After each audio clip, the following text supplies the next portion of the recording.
There's a beautiful island in the Atlantic Ocean 25 miles off the coast of Brazil. It's easy to reach, has an endless beach line, steep rocks to climb, and vibrant tropical greenery. Yet there isn't a single hotel here, no one's hiking on all those rocks, no one's watching sunsets by the ocean, and you'll never see kids build sandcastles on the beach. People left this island a long time ago and will unlikely ever come back to live here. It's been long since taken over by creatures you'd rather never meet. Ilha da Queimada Grande has the highest concentration of venomous snakes in the world. It's the only natural habitat of the golden lancehead viper, one of the most dangerous snakes on the planet. Somewhere between 2,000 and 4,000 of these critters live here. They say you're never more than 3 feet away from meeting one of them on the island. They're like life insurance salesmen. Lancehead vipers have venom that's 3 to 5 times stronger than that of their closest mainland relatives. Evolution helped them to develop it to keep them properly fed. Their only prey is birds that visit the island to rest. Lanceheads have to slither up the rocks for lunch and can't wait and trace those birds like other snakes. So they developed a super venom that works almost instantly. One legend says the snakes ended up in the middle of the ocean thanks to pirates. They were looking for a good place to hide their booty, their gold. The island was a perfect match. They also needed something to protect their treasures from any invaders. So they brought some snakes, and those multiplied quickly. A more realistic explanation involves not humans, but rising sea levels. Snake Island used to be part of the Brazilian mainland, but the sea isolated it from the rest of the country around 11,000 years ago. The snakes that ended up on that island were able to spread and thrive because they had no predators to bother them. And when people tried to, let's just say it didn't end well. Another island legend is about a fisherman who came here to pick bananas. He didn't expect he'd have the company of venomous snakes, and they were ecstatic about a new item on the menu.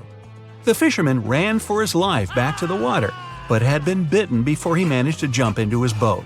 A couple days later, his boat was found, but he didn't make it through the journey. Snake Island has long been uninhabited, but it used to have a human population for a few years, from 1909 to 1920. It was the lighthouse keeper, his wife, and 3 kids. Their task was not to let people on the island. According to another legend, one night snakes got inside their house through the windows. The parents grabbed their kids and tried to escape to the boat. Sadly, the snakes were faster. No one of the family had survived that visit. The lighthouse has been automated. Now the Navy visit it regularly to check if it's in order and keep visitors away from the island. It's both for the safety of people and for the good of snakes that are a critically endangered species. Some of those people are tourists looking for adventures.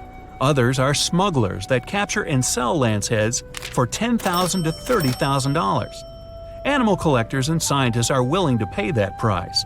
There are rumors that the venom helps cure heart conditions. In the past, someone tried to set the island on fire to get rid of the snakes altogether and clear the land for agriculture. But the snakes have an important mission. It's crucial to study them to better understand the whole lancehead snake family and to treat people who get bitten by them on the mainland. Such incidents happen a lot in Brazil. If you really want to visit the island, you have to be one of those biologists or researchers who use it as a real-life lab to study the golden lanceheads. You must go through a lot of paperwork and get an official permission for a visit. There will also always be a doctor in the group to help others if something goes wrong, and Navy officers to make it safe. Elsewhere, there are places where people do survive alongside snakes. Musambo Island on Lake Victoria in Uganda is home to 2,000 snakes and less than 100 people. That's a ratio of over 20 snakes per person. Rock pythons, cobras, vipers. You can find those even in people's houses. Sometimes they share beds with the locals. They believe the island is home to many kinds of spirits that have transformed into snakes. The people are just guests here, and they must never ever hurt those snakes. Even if you find a cobra under your pillow, you aren't supposed to scream for help. You'll scare away good luck. And if you hurt a snake, Well, prepare to pack your bags and leave the island for good. There are also monitor lizards on the island. The snakes live in peace with them and the locals. They feed mainly on bird eggs and won't attack you first. The real danger of North Sentinel Island isn't the snakes, it's the people. The island, about the size of Manhattan and surrounded by corals, is home to one of the most isolated tribes on the planet, the Sentinelese. They're a hunter-gatherer society that doesn't welcome any strangers at all. The only safe outside visit took place in 1967. Based on what they saw back then, anthropologists guessed there could be anywhere between 50 and a couple hundred people living on the island. No one else in the world speaks or understands their language. Another dangerous place is Makajima Island in Japan, south of Tokyo. It's famous for the active volcano it sits on. There have been 6 eruptions in the last century alone. Poisonous gas has been leaking through the ground ever since the latest incident in 2000. For years, all residents and tourists had to carry gas masks at all times when on the island. When the siren went off, it was a sign to put it on immediately. It meant the sulfur levels in the air had dangerously risen. Luckily, it's been years since the gas masks were necessary. Volcanic activity made Lake Kivu in Africa a dangerous place as well. It sits exactly where tectonic plates are slowly moving away from one another. It makes the Earth's crust thinner and the volcanoes more active. That's why there are hot springs under Kivu that send hot water, carbon dioxide, and methane into the lake. Microorganisms that live in the lake generate more methane. All these gases remain in the water because the lake is really deep. This mix is denser than regular lake water, so the lake has unusual layers. Kivu is dangerous because all the gases trapped in it could find a way out. That would be a disaster. Saba is a tiny Caribbean island that's seen more storms in the last 150 years than any other place in the world. There were over 60 big hurricanes, 15 Category 3 storms, and 7 Category 5 ones, the most destructive a hurricane can get. If you want to try your luck, visit in winter. You'll be less likely to witness a storm, but landing will still tickle your nerves. Saba also happens to have one of the shortest and most dangerous runways on the planet, stuck between 2 rocky ridges. Bouvet Island is the loneliest and most remote one in the world. The nearest piece of land is 1,000 miles north, and the Antarctic coast is 1,100 miles to the south. Fewer than 100 people have ever been here, mostly scientists that used to work at a research station. If you decided to travel there, the journey would take days. If something went wrong, there would be no one to save you in time. Plus, 93% of the island is covered with a glacier, and there's just one appropriate place to moor a boat. Hey, sounds like fun! Sign me up! Not. Mount Washington in the US gets way more visitors, but not everyone comes back safely. It's known as the most dangerous small mountain on the planet. The winds here are the fastest on the surface of the Earth, reaching 200 miles per hour. Hey, let's go fly a kite, huh? Freezing temperatures and heavy snowfalls don't help the ascent either. Hikers are often steered away from trails and roads. Even if you do make it to the top, you'll experience overloads like on the peak of Mount Everest. You're going to Ilha de Queimada Grande, one of the most dangerous islands in the world. There, you find yourself among rainforests, huge rocks, and grasslands. The place is home to birds, locusts, and giant cockroaches. But there's one more animal, and because of it, the island got its notorious reputation. Snakes live there, and a lot of them. So many that the place is also known as Snake Island. Will you survive there? Located just 20 miles away from the coast of Brazil, the island has an area of 43 hectares, or over 100 acres. It probably got cut off from the mainland after the last ice age. The snakes were also separated from most other animal species. They didn't have competitors and had an unlimited source of food. In such a small area, there are up to 4,000 snakes. That's one snake for every 10 square feet. It would be a difficult feat not to come across a snake on this island. Not only is this snake, the golden lancehead, one of the most numerous on the island, but it's also a highly venomous pit viper species. And it's also one of the most venomous in all of Latin America. Its venom is so potent due to the isolation of the species, with only birds sharing the land with them. To catch these birds, the snake's venom needed to become extra strong. And indeed, since they got separated from their distant relatives, their venom has become up to 5 times more powerful. Most of the time, these snakes hide in the trees or amongst leaves on the ground. If you find yourself stranded here, you'll want to keep yourself a safe distance away. Snakes mainly use their sense of smell and rely on vibrations. If you get too close to one, either stand still or slowly walk away. If you make too many vibrations, this will make them feel threatened, causing them to strike. If you spot them a safe distance away, or if you're walking toward tall grass, stamp your feet a couple of times. This will notify snakes of your presence. They won't risk taking down prey larger than they are and will likely slither away. Carrying a stick is always a good idea, just in case you happen to come across a snake accidentally. This way, you'll have an extension of your arm that cannot be bitten. This simple thing might save your life. A stick with a V shape on the end will give you even more advantage. Even if a snake starts acting aggressively, holding it down will stop it in its tracks.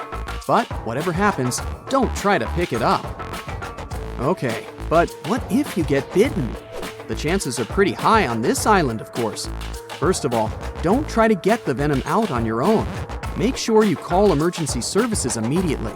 And once help is on the way, apply a wide bandage.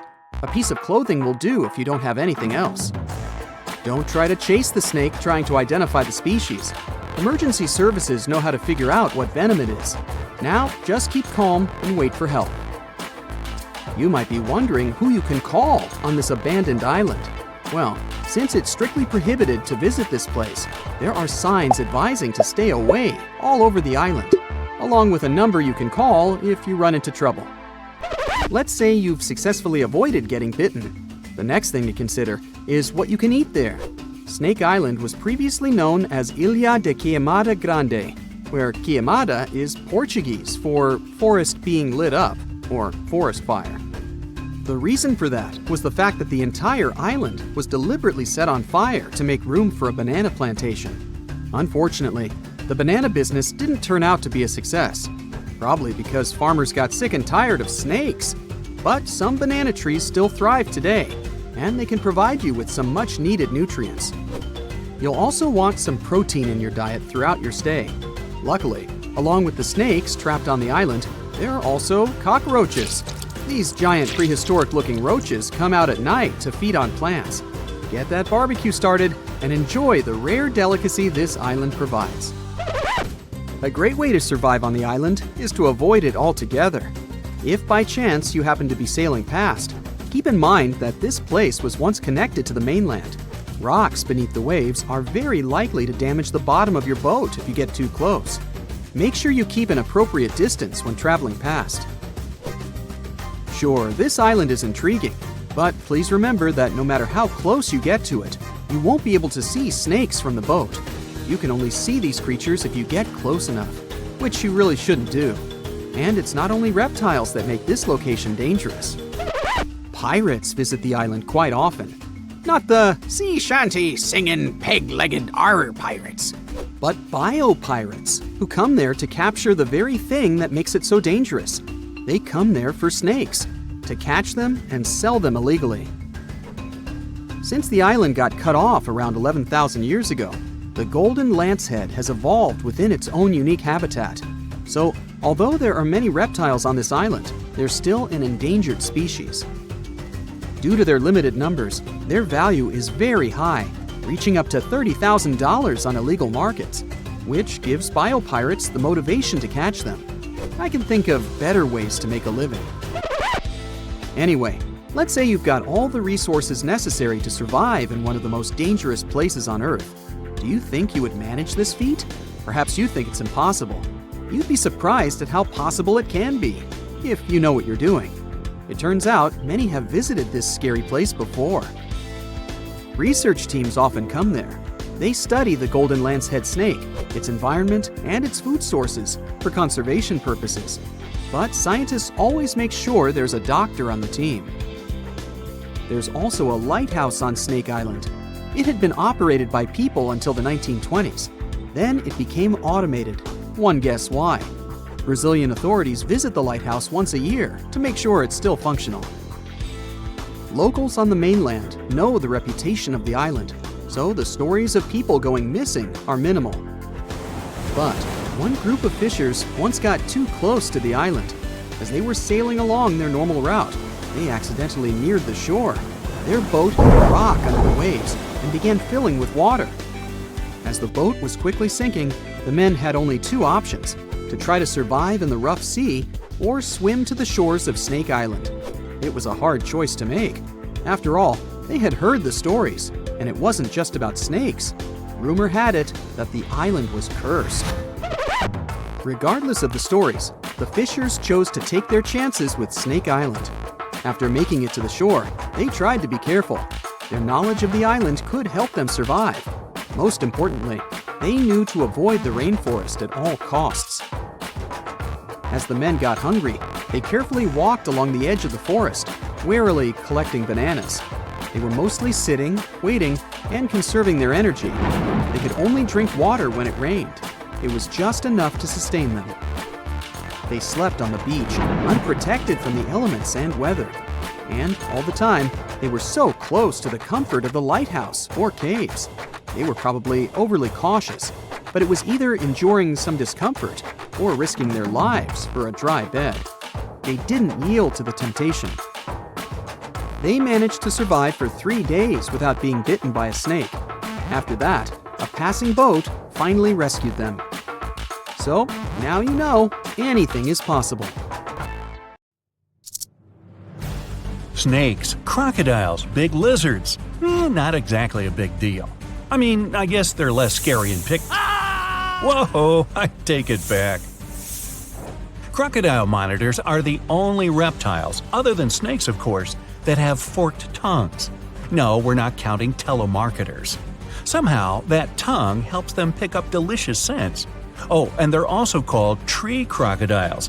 So, if you ever thought you'd be safe up in a tree if you got chased by a crocodile, better think again. They're full of surprises, including impressive tree climbing skills. They're quite aggressive, and luckily, they live far, far away, somewhere in the mountains of New Guinea. It may not be the giant dragon you saw in that fantasy movie last week, but the Komodo dragon is scary in its own way. The biggest living lizard even has its own island named after it.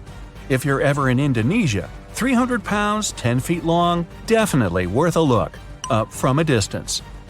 This lizard tends to dig a huge hole where it lays its eggs. As soon as the younger ones gain some strength, they run away from home and climb up the nearest tree. Not because they're being rebellious, more to avoid being eaten. Yep, they don't have the best parents in the world since, well, Komodo dragons sometimes eat other Komodo dragons. So, yeah. This turtle is all about breaking stereotypes. It looks like a dinosaur tried to crash the annual turtle Halloween party. A ridged shell, rough skin, and an insanely strong bite. Definitely not your average turtle. They live in swamps and freshwater lakes, and are definitely the largest and meanest looking of all snapping turtles out there. They're also the heaviest. The biggest one ever found weighed almost 250 pounds. Because of the algae growing on their shells, you might think you're looking at some sort of oddly shaped rock sticking out of the water. Finally, a scary movie starring a turtle as a bad guy. They walk at night and will literally eat everything they find.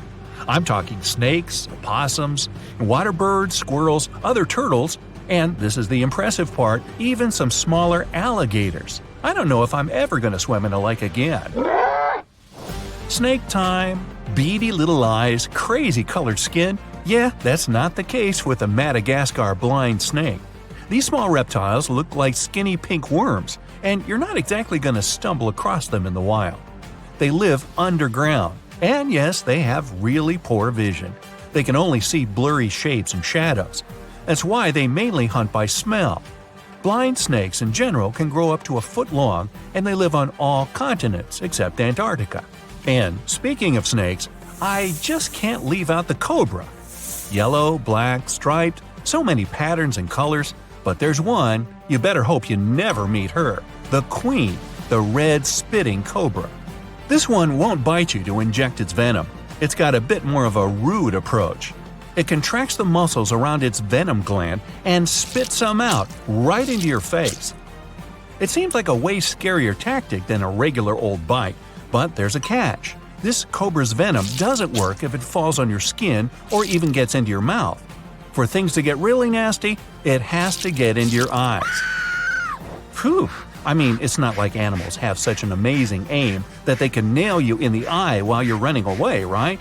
Well, there was an experiment, and those spitting cobras managed to hit a researcher's goggle-covered eyes 10 out of 10 times.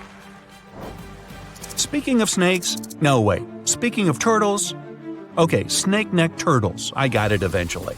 When you see one roaming around, you might think it's a snake that's borrowing its buddy's house while it's out of town. But no, this turtle's neck is almost half its total size. How awesome would we look with necks like that? No thanks. They mostly chill in wetlands or swamps. Some of them are also known as stinkers, like me. And you can find out why if you catch one having a bad day. They can launch their stinky spray more than 3 feet. Well, that beats me. Pac-Man frogs, named after the greatest game ever, according to that weird guy you met at the grocery store, have round plum bodies with pretty big stomachs and mouths. They come in different colors, including apricot, strawberry, and albino. So red, yellow, and white, I guess. They're pretty lazy and not into climbing or even moving. They do have teeth though, and they won't hesitate to bite if you touch them. Luckily, they're not poisonous, but it probably wouldn't feel that good to have a frog hanging from your finger. No, I guess it wouldn't. This is a gharial, one of the strangest and most unique crocodiles out there. Check out that ridiculous snout. But it does come in handy when it's trying to catch fish. Unlike crocodiles that stalk and then lunge at their prey, gharials sense vibrations in the water. Then they whip their heads from side to side, then it's sushi time. Nom, nom, nom. Their jaws have more than 100 teeth. Gharials prefer to stay in the water most of the time, but sometimes they go out to chill if it's sunny enough. Just give them a clear freshwater river and they'll be happy. Yeah, no need to tell me twice. Lizards, snakes, frogs, step aside please, turtles are slowly but surely taking over this video. Strap yourselves in for the pig-nosed turtle. It's another freshwater turtle, this time with a long snout, complete with 2 big nostrils. It gets its name because, duh. That sweet snout allows it to breathe while the rest of its body stays underwater. That way, it can keep its body hidden. It's safe from any underwater danger too, since its belly looks sort of like the reflections made by nearby trees. It may look funny, but this turtle's had its own camouflage tactics and totally unique look for the last 140 million years. That's way before the dinosaurs went extinct. The leaf-nosed snake has a quite elongated body and a bizarre nose that looks kind of like a bendy leaf. Okay, so this Pinocchio snake comes from Madagascar and lives in trees, and you might easily mistake it for a branch. This snake chills during the day and goes out at night to find itself some delicious smaller reptiles, frogs, and even birds. Picture yourself on a sandy tropical beach. The sea, coconuts, palms, and iguanas? Yeah, these guys hang out everywhere, in the sand, up trees, on walls. They live all the way from Mexico to Brazil and love to chill anywhere sunny. It's not just a relaxing hobby. They need the sunlight for its vitamin D, which helps them absorb more nutrients from their food. And no worries, iguanas aren't dangerous as long as they don't feel threatened. If they do, well, luckily they're not venomous. But they do have sharp teeth that can cause some serious discomfort. Oh, and you know how those smaller lizards lose their tail when they get stuck or when you step on them? The same thing happens to iguanas. A legless lizard is a reptile that's always getting mistaken for a snake. It actually lost its legs and arms, not overnight of course, but through millions of years of evolution. Snakes lost their legs and arms even earlier. Still, there are real differences between them. If you get up close and personal with a legless lizard, you'll see that it blinks. But snakes, on the other hand, they don't even have eyelids. They protect their eyes with see-through membranes. Snakes actually have shorter tails, while legless lizards, well, they're mostly tail. Now you're totally ready for next Monday's quiz night, Reptile Edition. Gotta say it again, turtles are rocking this video. And this time, I mean literally. Mary River turtles look just awesome. It's not like you see a reptile with a green mohawk every day. But this little turtle has a secret. That's not its natural hair. It's actually algae. Ooh, slimy. No one expected such a strong storm. It's too dangerous to sail back to the land because of high waves and winds. But suddenly, you notice a small green island nearby. You and your friend are about 25 miles off the coast of Brazil. You were fishing and didn't notice black clouds obscuring the blue sky. You're approaching the unknown island and see a Coast Guard boat behind you. People from there are screaming something to you, but you can't make out the words because of the thunder. They tell us we should stay away from that island, your friend says. Despite the warning, you still sail since there's no other way out. Around the island, you notice sharp rocks sticking out of the water like knives in the dark. Now you realize what the Coast Guard warned about, but it's too late. Your boat hits a rock. The bottom is pierced. You start to sink. The rain and wind are getting stronger. Both of you fall overboard. Then darkness comes. You wake up in the morning because of the scorching sun and a dry mouth. Your friend and the wrecked boat are lying nearby. Apparently, you'll have to wait for rescuers to get out here. Now, in the light of day, you can see how dangerous the island's coast is. It's surrounded by rocks, and you're lucky you've survived. Getting out of here will be difficult. Together with your companion, you decide to look for coconuts and bananas. Your friend goes to the wreckage and pulls out a bag of medicine. Then, both of you leave the sandy beach and enter the dense jungle.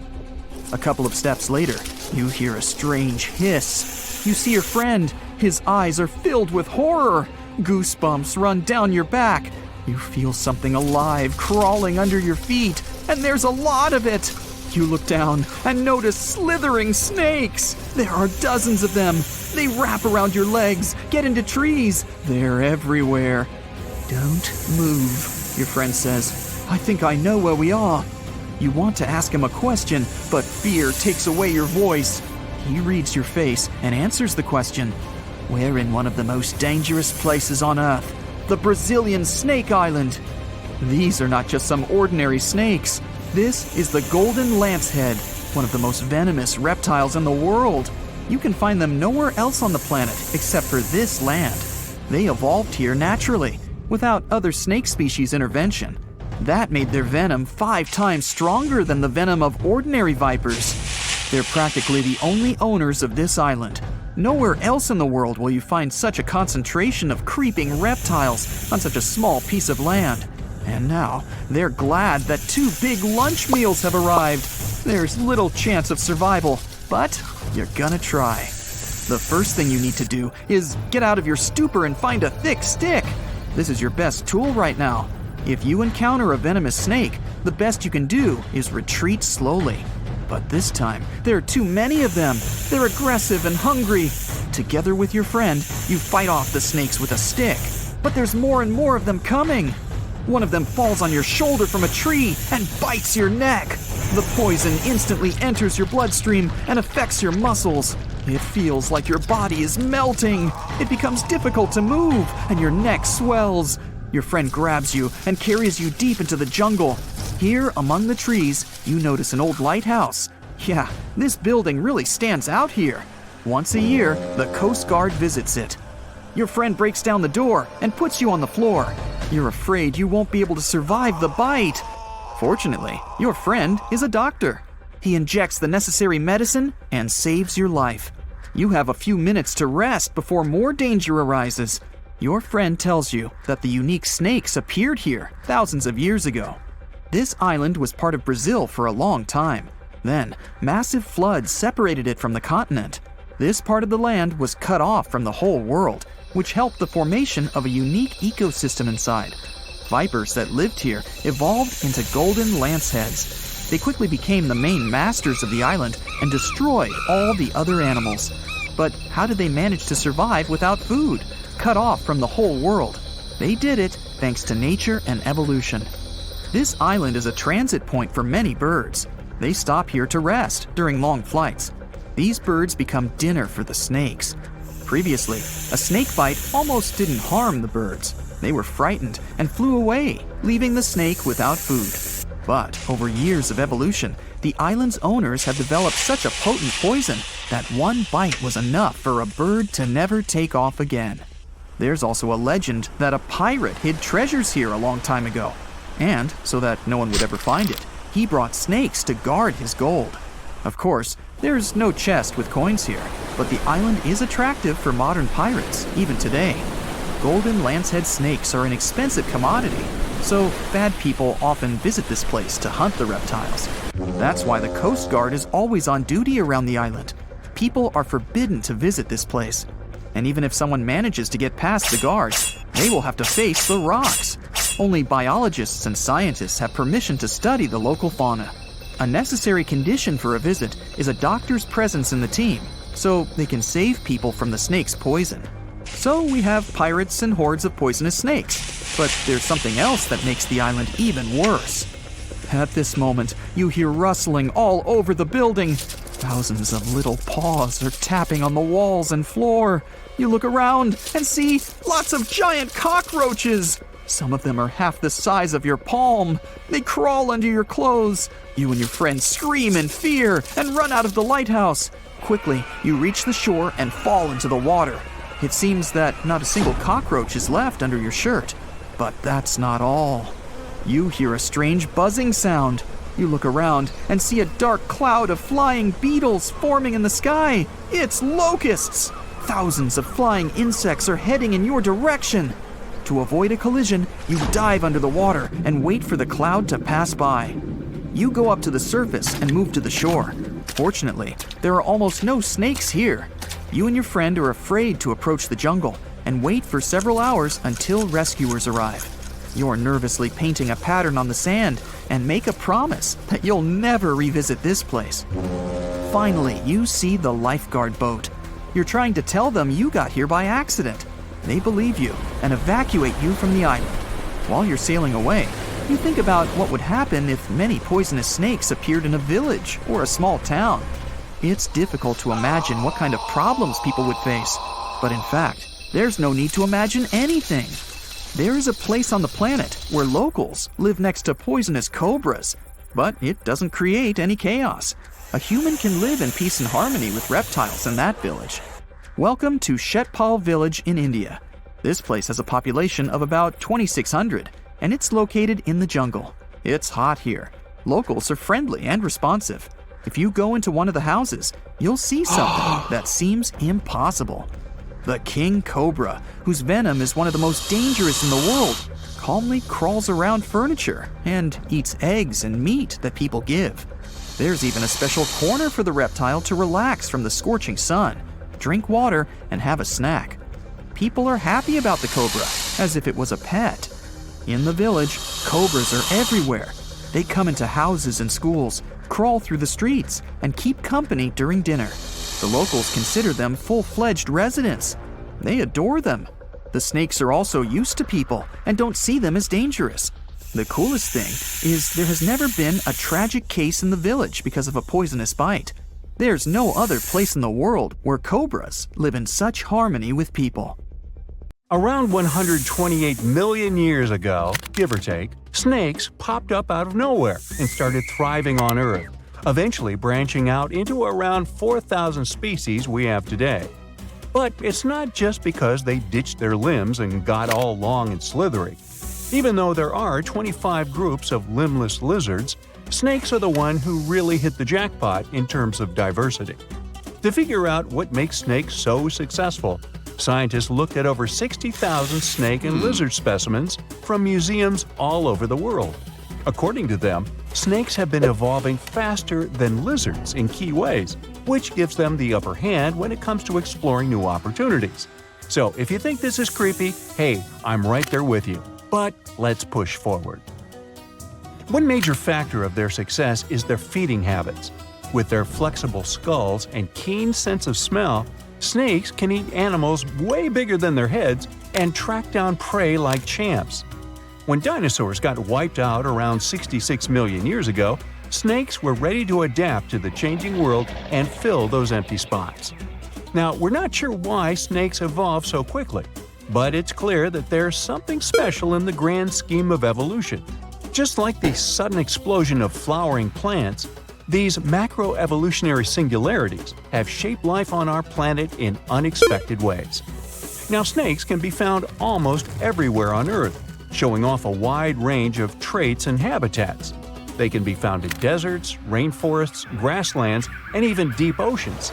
All snakes are predators, munching on different prey, including insects, small vertebrates, other snakes, and sometimes even larger mammals or humans. Ow! However, you won't see any snakes in Ireland. Why? Well, one of the most famous legends about St. Patrick involves him driving these reptiles out of Ireland. Still, experts think snakes never lived in Ireland to begin with, so it's more of a symbolic story than anything else. There are a few more places in the world where snakes don't exist, like Iceland, Greenland, New Zealand, and Antarctica. New Zealand's lack of snakes is especially intriguing, considering its proximity to snake-heavy Australia. The reason for this seems to be the country's ever-changing climate, which makes it difficult for snakes to thrive. Now, even though New Zealand is snake-free, sea snakes occasionally make an appearance in its waters. The yellow-bellied sea snake and the yellow-lipped sea crate are known to visit the island every now and then. So when it comes to what country has the most snakes, Brazil takes the prize. With over 375 species calling it home, Brazil has a mix of harmless and dangerous snakes. The country's vast rainforests provide a perfect habitat for these reptiles, including famous constrictors like the anaconda, the boa constrictor, and the emerald tree boa. Brazil is also home to venomous snakes, such as the fer-de-lance and coral snakes. However, if you fear going to a Rio carnival just because you're terrified of Brazilian snakes, I've got some news for you. Out of 4,000 snake species in the world, only around 600 are venomous, and only about 200 of them can cause harm to humans. So, fatal snake bites are less common than people might think. Chances you stumble upon a bad snake are like 5%. Now, it's hard to say exactly how many individual snakes there are out there, as they tend to, keep to themselves. However, scientists can make estimates about the number of specific species. For example, they believe that there could be as many as 1 million common garter snakes in the wild. Cute little guys. Unlike the super widespread common garter, the St. Lucia racer is one of the rarest snakes in the world. It had quite a roller coaster of a story. Thought to be extinct, then found again, then lost, and finally rediscovered in 2012. The survivors are spending time together on a teeny island called Maria Major, after being wiped out on the mainland by mongooses and other invasive critters that like to snack on these harmless snakes. Another reason snakes hit an evolutionary jackpot is because they have this cool thing that they're basically solar-powered and depend on outside sources of heat or light. People often say they're cold-blooded, but that's not entirely accurate. Their blood isn't cold. The right word for them is ectothermic, which means their body temperature can change and is controlled by the environment. While mammals and birds can keep their temperature steady, reptiles must soak up the sun or find other ways to warm themselves up.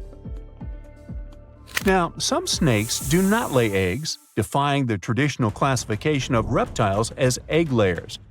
While it may have been taught at school that all reptiles lay eggs, nature has its exceptions. About 70% of snakes lay eggs, but those living in colder environments give birth to live young because eggs would not survive in such conditions. Nature always has a way of challenging our expectations and classifications. Snakes are a successful group of tetrapods, even though they don't have the 4 key-footed feature that tetrapods are named after. Despite this, or maybe because of it, snakes are super diverse. It might seem like this diversity dates way back to the times of dinosaurs, over 100 million years ago. But modern snakes seem to have emerged more recently. Fossils and DNA suggest that snakes started to spread out and evolve after the mass extinction event that wiped out dinosaurs. They took advantage of the empty habitats and niches left behind by the long-gone species. In terms of movement, snakes are super flexible and can crawl, burrow, climb, swim, and some can even fly. The ancient ancestors of snakes were quite different from what we see today, with some species even having well-developed limbs. Snakes continue to evolve through the late Cretaceous period, with various species appearing around the world. Only a handful of modern snake families emerged later, millions of years after the extinction of dinosaurs. The snake fossil record is patchy, making it hard to piece together their evolutionary history. To make sense of it all, scientists turned to DNA analysis. Molecular clock techniques help estimate when various snake lineages split off from each other, suggesting that most of the modern snake diversity is younger than dinosaurs. Only a few snake lineages survived the mass extinction event at the end of the Cretaceous. But these few survivors managed to give rise to the incredible diversity of snakes today. Some snake families persisted for millions of years until they eventually went extinct, while others thrived and diversified in the aftermath of the mass extinction event.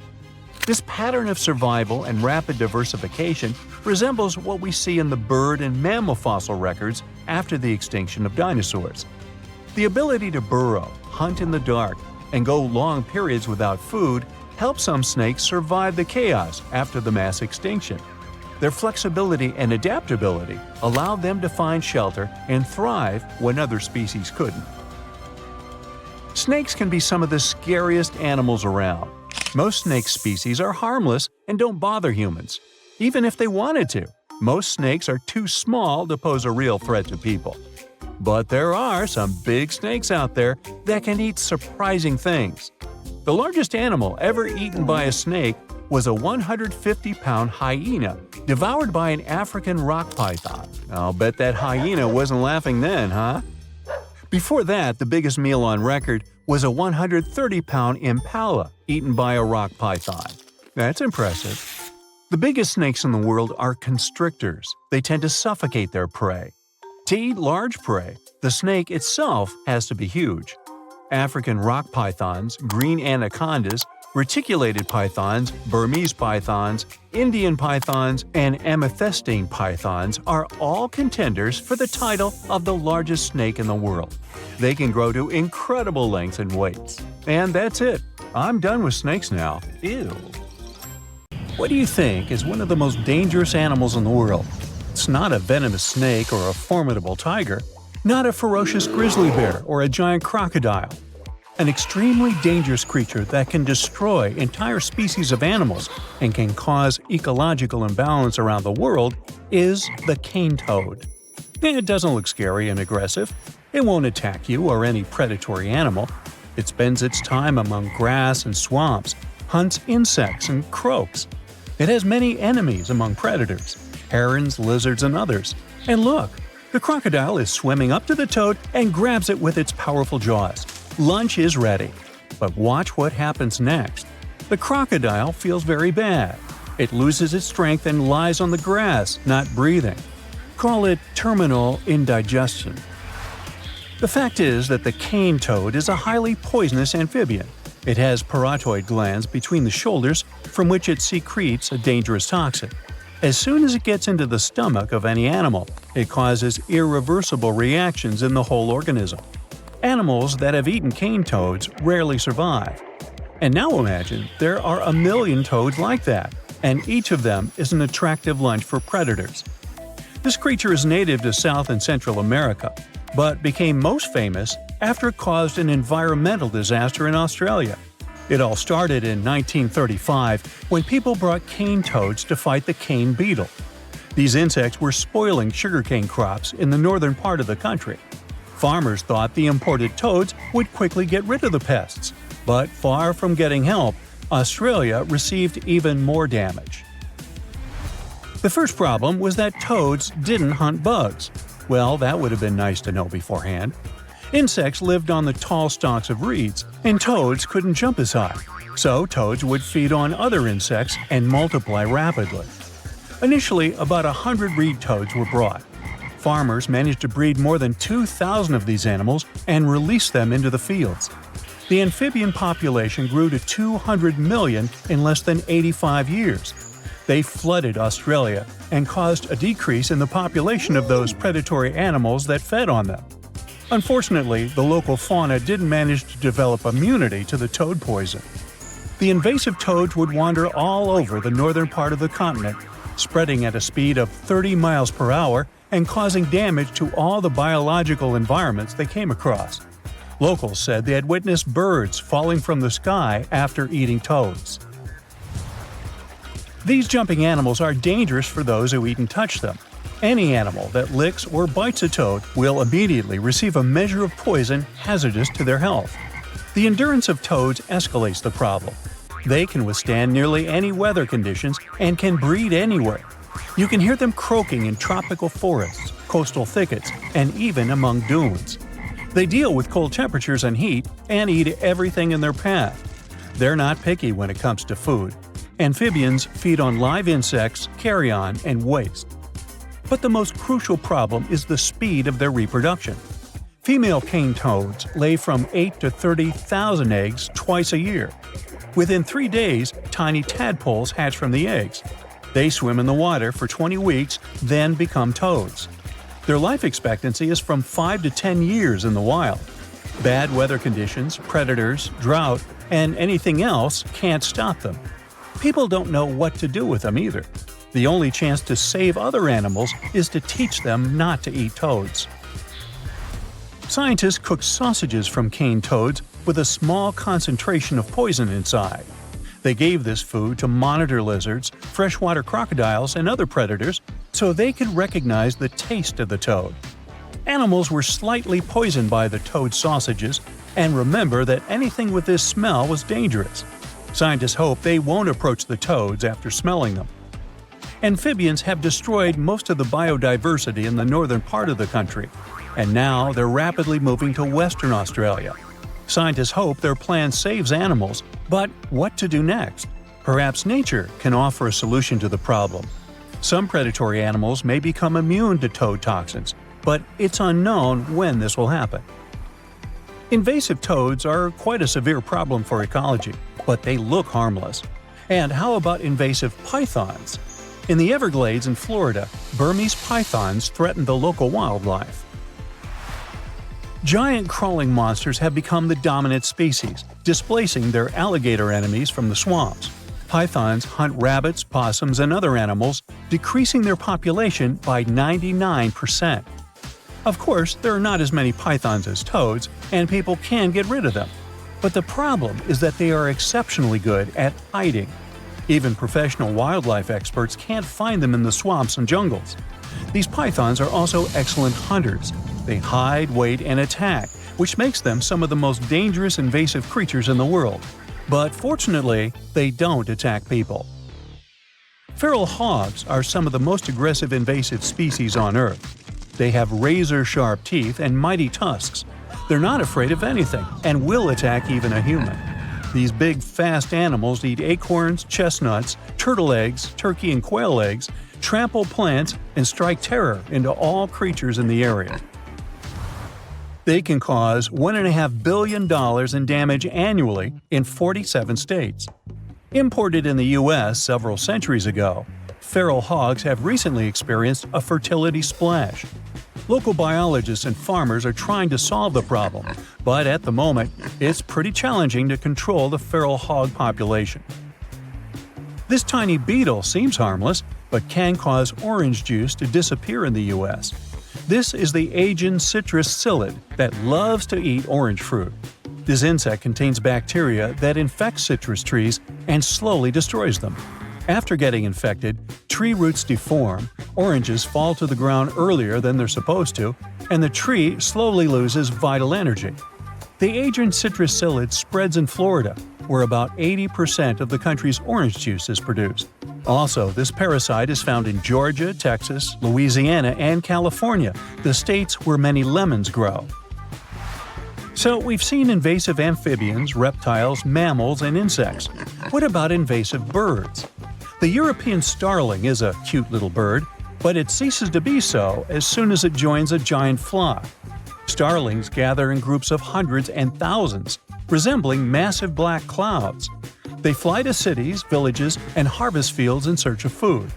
Birds eat cattle feed and, thus, create a lot of problems for farmers. This invasive insect doesn't threaten other animal species, doesn't spoil crops and trees, doesn't bite, and doesn't transport any infection. But its main problem is the unpleasant smell that it emits. There are so many brown, mammated stink bugs in the US that, most likely, some of them live in your house. If you've ever seen it, you probably remember that stinky smell. Thanks to this fragrance, stink bugs have almost no enemies, at least in America. But in China, their populations are controlled by wasps that use the back of bugs to lay eggs. There are no such wasps in the States, so stink bugs breed freely here. Now, let's talk about one of the most invasive plants in the world. This is giant hogweed. It secretes a poison that is activated when exposed to sunlight. The toxin can burn skin and destroy trees and plants growing around giant hogweed. From the outside, it may seem like a beautiful plant. It has a tall 15-foot stem with a beautiful white flower. But this plant gets rid of other vegetation around it. Giant hogweed releases its seeds, and a light breeze spreads them for miles.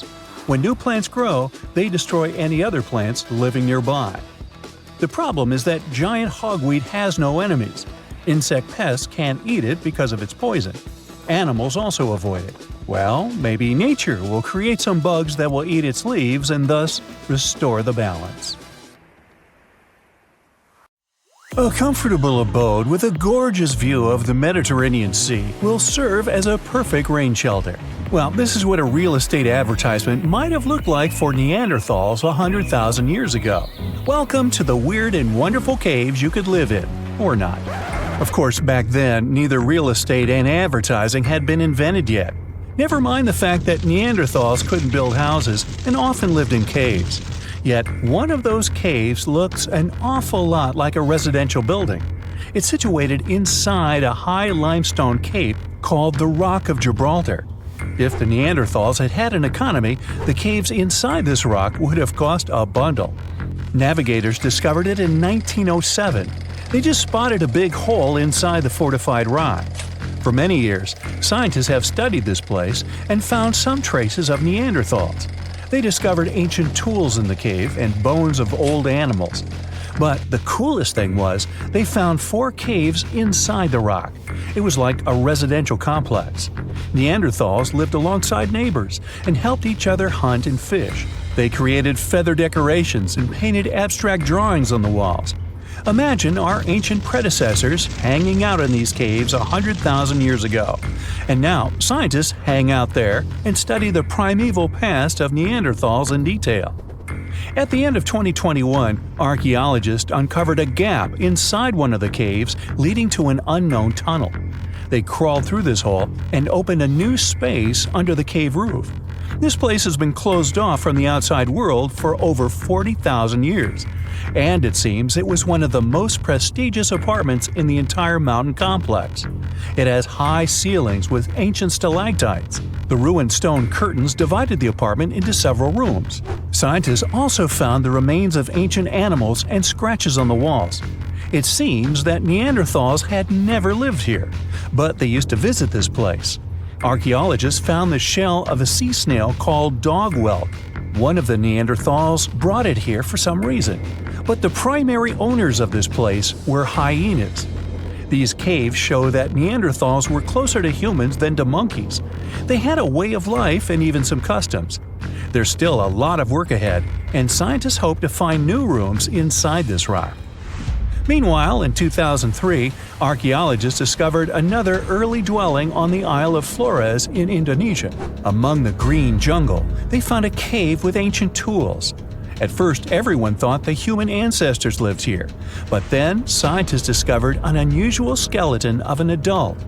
A thorough analysis showed the skeleton belonged to a 30-year-old woman, 3.5 feet tall, just above the waist of an average adult. The woman's weight was equal to the weight of an adult shepherd. The skeleton didn't belong to Neanderthals or Australopithecines. It was a new unknown species, which scientists called Homo floresiensis, or simply the Hobbit. Also, there were remains of unusual ancient animals in the cave. It was an elephant the size of a cow, some large storks, and giant rats. Archaeologists have found out that hobbits were not the owners of this place. The main inhabitants were the rats the size of a cat. Maybe they were fighting the hobbits. Some analysis shows that Homo floresiensis wasn't our direct ancestor. They were in a separate branch of evolution. The hobbit skeleton looks more like that of a monkey than of modern humans. In 2009, in the dense jungle of Vietnam, archaeologists discovered Son Don, the largest cave in the world. If you go inside the cave and shout, you'll hear your echo a long time. In some places, the height of this cave reaches half the height of the Empire State Building, and the total area is larger than one central block of New York. Son Don is one of the 3 caves in the Vietnamese jungle. Many intricate mazes connect these caves. Inside, you can find unique plants and trees that live separately from the outside world. It's a real underground jungle. In some places, you can find collapsed ceilings that let the sunlight in. Besides unusual trees and plants, ancient stalactites hang there. Some limestone deposits are more than 450 million years old. They were here even before dinosaurs appeared. There are also many rivers in the cave. Rainwater coming down from holes in the ceiling has formed them. Fast streams resemble slides in a water park. They lead to unknown underground labyrinths. Scientists have studied only a small part of all these caves. The next unusual cave is in New Zealand. Hundreds of thousands of fireflies live inside. Each of them glows with a blue light. Together, they light up the cave. It may seem to you that you're on another planet, but you can't stay there for a long time. Special air measuring devices are everywhere. Scientists monitor the level of carbon dioxide necessary for the normal existence of fireflies. These insects are sensitive to the environment. If there are many people in the cave, or they stay there too long, the park staff will ask them to leave the place. It's like you're literally stealing oxygen from the fireflies. We've seen some pretty amazing caves so far, but how about a scary one? We're going to the desert of Yemen's Al-Mara province. What we're looking for is not a cave, it's just a black hole in the ground, right in the middle of the desert. It's big, the size of a basketball court. It's not its size that could scare you, but what's inside. Scientists are still not sure what it is. From the depths of this black abyss, a disgusting smell of rotten eggs constantly comes out, and sometimes you can hear some strange, frightening sounds. The blackness of the giant hole in Yemen absorbs all the sun's rays, so you won't see what's there even with a powerful flashlight. People flew over this place by helicopter. They filmed using drones and the most powerful lenses, but they didn't catch anything except darkness. It looks like a big ink spot in the middle of golden sand. The locals are afraid to approach this place. They believe the cave leads to another dimension where evil creatures live. At the moment, the giant hole in Yemen is one of the most poorly studied and mysterious phenomenon of nature. How did it appear? How old is it? Where does it lead? Scientists are trying to find the answers to these questions. There are theories that the hole appeared because of construction work. Geologists drilled the soil nearby in search of minerals.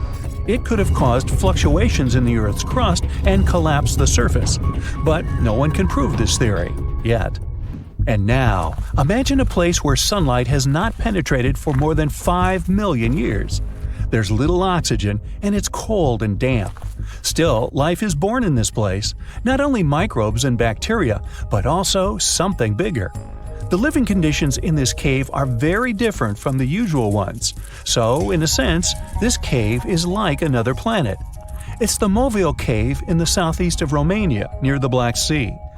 The entrance is a small hole in the ground. Inside, a tunnel leads deep below the surface. The levels of hydrogen sulfide and carbon dioxide are above normal inside the cave. The air here is half as much oxygen as on the surface. People can't be here without an oxygen mask, but other creatures living here can. The cave is home to 48 species of living organisms. 33 of them are unknown. Here you can meet some unusual insects, white snails and white spiders, millipedes with huge whiskers, transparent shrimp, and unique species of leeches. They all live here thanks to the little bacteria autotrophs. They absorb carbon dioxide and release food particles. Bacteria feed on it. Other larger organisms feed on these bacteria, and some bigger organisms eat those little ones.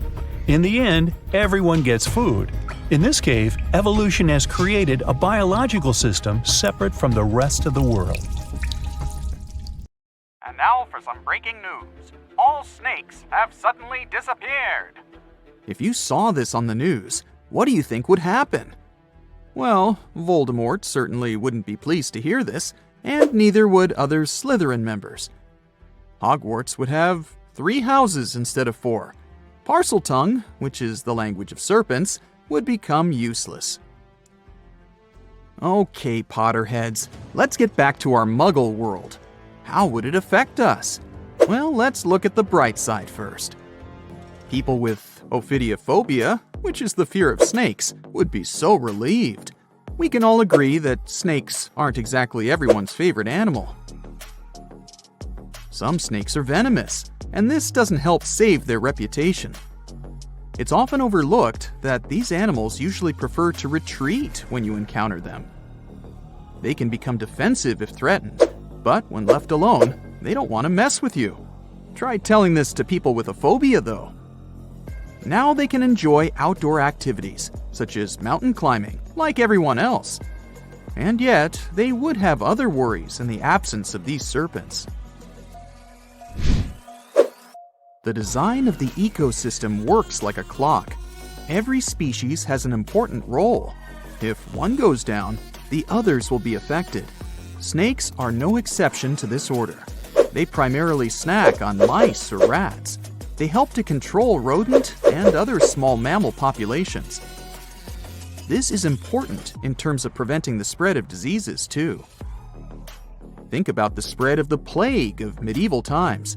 Driving out all reptiles could cause a similar problem. Did you know that the bubonic plague was never completely gone? It's been spotted in modern times, too. For instance, in Madagascar in 2008. So it's good to have some snakes around to protect us from disease outbreaks. You see, snakes are excellent hunters. They ambush their prey by using their highly developed senses to find and track their potential dinner. They're super mobile, can squeeze through cracks, climb on rock walls, and swim. They can even fly. Well, sort of. Flying snakes can't actually gain altitude, but they can glide. They use the speed of free fall and contortions of their bodies to follow airflows and lift themselves. Yeah, they can catch their prey in numerous ways. If we imagine a world without them, it will lead us to another phobia. Allow me to introduce you to mussophobia. It's the fear of mice and rats. People with this phobia will have a hard time with all those rats wandering around, since there are no snakes to eat them. Not to mention that a single pair of rats can have 1 million descendants in over a year. Say hello to crop damage. An overpopulation of rodents can lead to a shortage of food and competition for resources. Do I feel the Hunger Games vibes? Oh, and mice wouldn't be our only problem. You can add insects to the list too. Again, without snakes, they'll throw a party in the streets. Reptiles also play an important role in the natural environment and food webs as prey. Mongooses, eagles, and hawks would really miss snakes. Eventually, some populations of large mammals would decline, and this could lead to the extinction of some species. Then there's medicine. Scientists and researchers would miss these creatures. Snake venom is the key to the development of certain medicines. For example, some diabetes and heart disease medicines have been derived from snake venom. Patients who need them will get affected too. When we mention snakes and medicine, there's something else that comes to mind. Botox. Is it really snake venom? Nope. Snake venom used in skincare isn't obtained from the animal itself.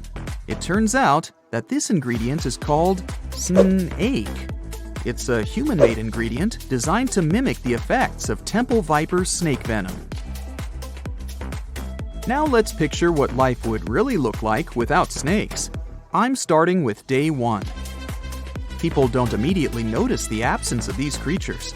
So, in the first few days, especially in cities, people would have no clue that all snakes are gone. Workers in zoos could start to panic. You would see some news about snakes missing from zoos. Then people in zoo administrations would go through CCTV footage. They would be shocked to see that snakes disappeared into thin air.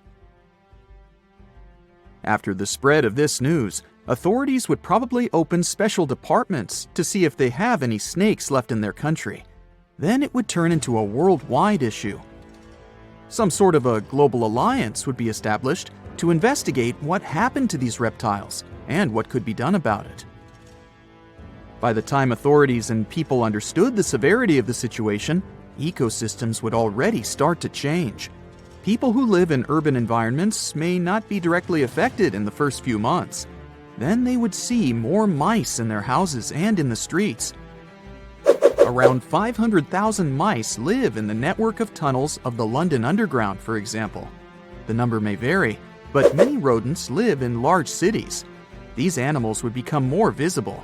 You'd open a kitchen cabinet and, oops, you'd see a mouse looking at you from behind a jar of peanut butter. New career opportunities would arise, since the demand to live in a mouse-free environment would skyrocket. Authorities might introduce new taxes to raise money to handle this new situation. After all, they would need to provide people with safe places to live. Of course, it would be not only urban places that would be affected by the absence of snakes. The countryside would have even more problems. Without snakes, the number of pests would increase. These animals would start destroying crops and habitats of other animals, and farmers would be in serious trouble. Authorities would need to support people living there and find ways to protect the environment, which would be their top priority. Researchers and scientists would have to take a huge responsibility. Maybe they'd create artificial snakes that could be nutritious like real snakes, so that animals like eagles would hunt them and continue to live. What artificial snakes would look like is a mystery. I can't imagine them. I'll just leave it to you. If we flashed forward to 5 years from the first day of the world without snakes, we would face an entirely different world. Maybe we would have a special day for it, the 5th anniversary of the world without snakes. The changes would be obvious, but by that time, people would have probably got used to living in that different world. Some restaurants would have already made changes to their menus. Goodbye to snake soup.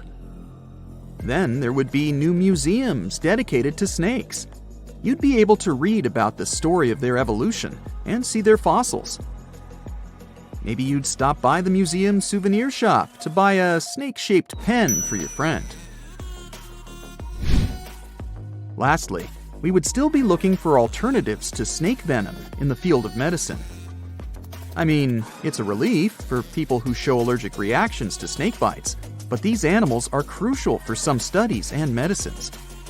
So, researchers would still be busy trying to find alternatives that could replace snake venom. If we went 200 years ahead in time, we would see a world where people have fully accepted that snakes are gone for good. So much so that younger people would only know that there was an animal named a snake that once lived on this planet. They would get to know this animal from history books and videos. Coloring books would have a cat or a dog, but not a snake. Mythical creatures like Medusa and Shamaran would become even more mystical and interesting. Oh, and we wouldn't compare a sneaky person to a snake anymore. There would be a new definition for them. We've survived the Ice Age, meteorites, and many other challenges, so we'll probably figure something out. Fingers crossed that this scenario never gets real, though. Do you have any other version of how events could unfold in a snakeless world? In 1991, somewhere in the lush jungles of central Vietnam, a local logger found a mysterious hole among the foliage and bushes. He looked in there and felt a strong wind blowing into his face. Then he heard a strange sound from the cave depths and realized that it was the sound of a river. The logger didn't check the cave, but decided to go back there with a flashlight and a rope. When he returned, he couldn't find the cave anywhere. He spent a few years searching for it. Finally, in the 2000s, the logger managed to locate it again. In 2009, he brought scientists to this place. They found out the cave, called Sundong, is the largest in the world. There's so much space here that you'll hear a long echo if you shout. Sundong's main passage reaches 660 feet in height in some places, which is more than half as tall as the Empire State Building. The area of the cave is so huge that an entire New York City block with 40-story skyscrapers would fit in there. There's a deep underground labyrinth under the jungles of Vietnam, hiding 3 of the largest caves in the world, and Sundong is number 1 on this list. The vast space inside is filled with various plants, unique microclimates, and different landscapes. There's a real jungle growing underground. It became possible thanks to the collapsed ceiling in some places. It lets sunlight penetrate there from above. There are huge stalactites 250 feet high on the ceilings and walls, which is more than the length of a passenger Boeing. They've been here between hundreds of thousands and millions of years. Some limestone deposits are more than 450 million years old. It means they've existed since the time long before the dinosaurs. Besides the jungle, there are also many rivers in the cave. They were formed because of rainwater coming down from holes in the ceiling. These rivers are smooth and fast, like slides in a water park. But riding them isn't the best idea, since they can carry you into one of those long labyrinths that the cave is full of. And we still don't know where they're going. You may find yourself in another unknown part of the cave. This is what happened in 2018. 3 divers accidentally discovered new areas in Sundong. The cave turned out to be much bigger than everyone thought. They dove into one of the cave's lakes and reached a depth of 256 feet. At the bottom, they found a separate tunnel. Divers lowered a fishing line with a lead weight there and found out that this place reaches a depth of 394 feet, and the tunnel is more than half a mile long. We still don't know the exact size of the tunnel. Sundong also connects to another huge cave. There are lots of things you can see in Sundong besides underground labyrinths and rivers. You can find spacious rooms with lakes, and you can walk for hours along dark mountain corridors. This place is strikingly beautiful, but dangerous at the same time. And the coolest thing is that you can take a walk here. Since 2013, Sundong Cave has been open to tourists. It's not just an easy walk to take some selfies, though. The expedition to the cave lasts for several days. For the first day and a half, you'll explore the 3rd largest cave in the world. And only after that, you'll reach Sundong. The path will take you through rivers, dense jungles, mountains, and rocks. You can meet many exotic birds, monkeys, and other animals. And according to many people, the way to the cave is even more impressive than the cave itself. When you reach your destination, you'll spend the next few days exploring Sundong. Together with other tourists, professional guides, and porters, you'll be sleeping in tents in different places in the cave every day. You'll see some stunning landscapes and, get ready for this, 400-million-year-old majestic fossils. There are also dark rooms with lakes that are good for swimming. Such adventurous expeditions become more popular every year. People who visited the cave call it the most amazing place they've ever seen. Another amazing cave is located in Indonesia, on the island of Flores. It's quite small, but holds amazing things inside. In 2003, a group of scientists discovered ancient artifacts here, including fossils of primitive tools, such as sharpened stones. Scientists realized that hundreds of thousands of years ago, this place was home to our distant ancestors. Then they found a very unusual female skeleton. That woman was only 3.5 feet tall. This is the height of the waistline of an average adult person.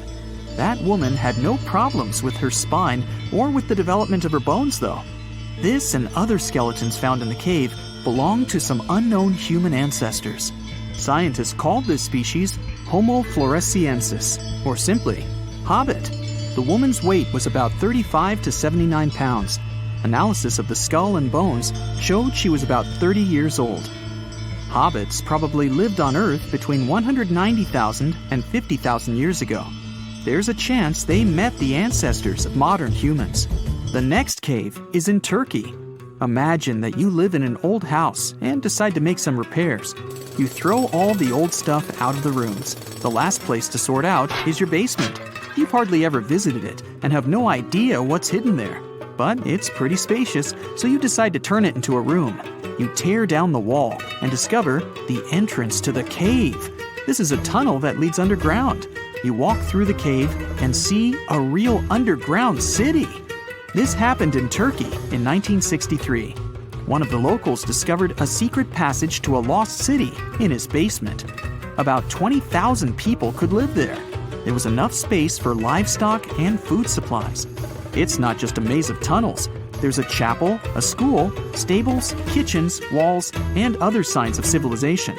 The city was built in the Byzantine era, in the years 780 through 1180. It's not the only one down there and is connected to many underground tunnels and towns that stretch for several miles. Let's finish our journey in the strangest and most frightening cave. We're going to the southeast of Romania, near the Black Sea. Here, on a desolate wide plain, you can find a hole. This is a tunnel leading deep underground. The air inside the cave has high levels of hydrogen sulfide and carbon dioxide. Under normal conditions, the air we breathe contains around 20% oxygen, but it's only 10% here. You won't be able to breathe freely without an oxygen tank. The water and air here are poisoned. Almost no animals are able to live in such conditions, at least the ones we know about. And this cave is filled with 48 species of living organisms, 33 of which are new unknown species.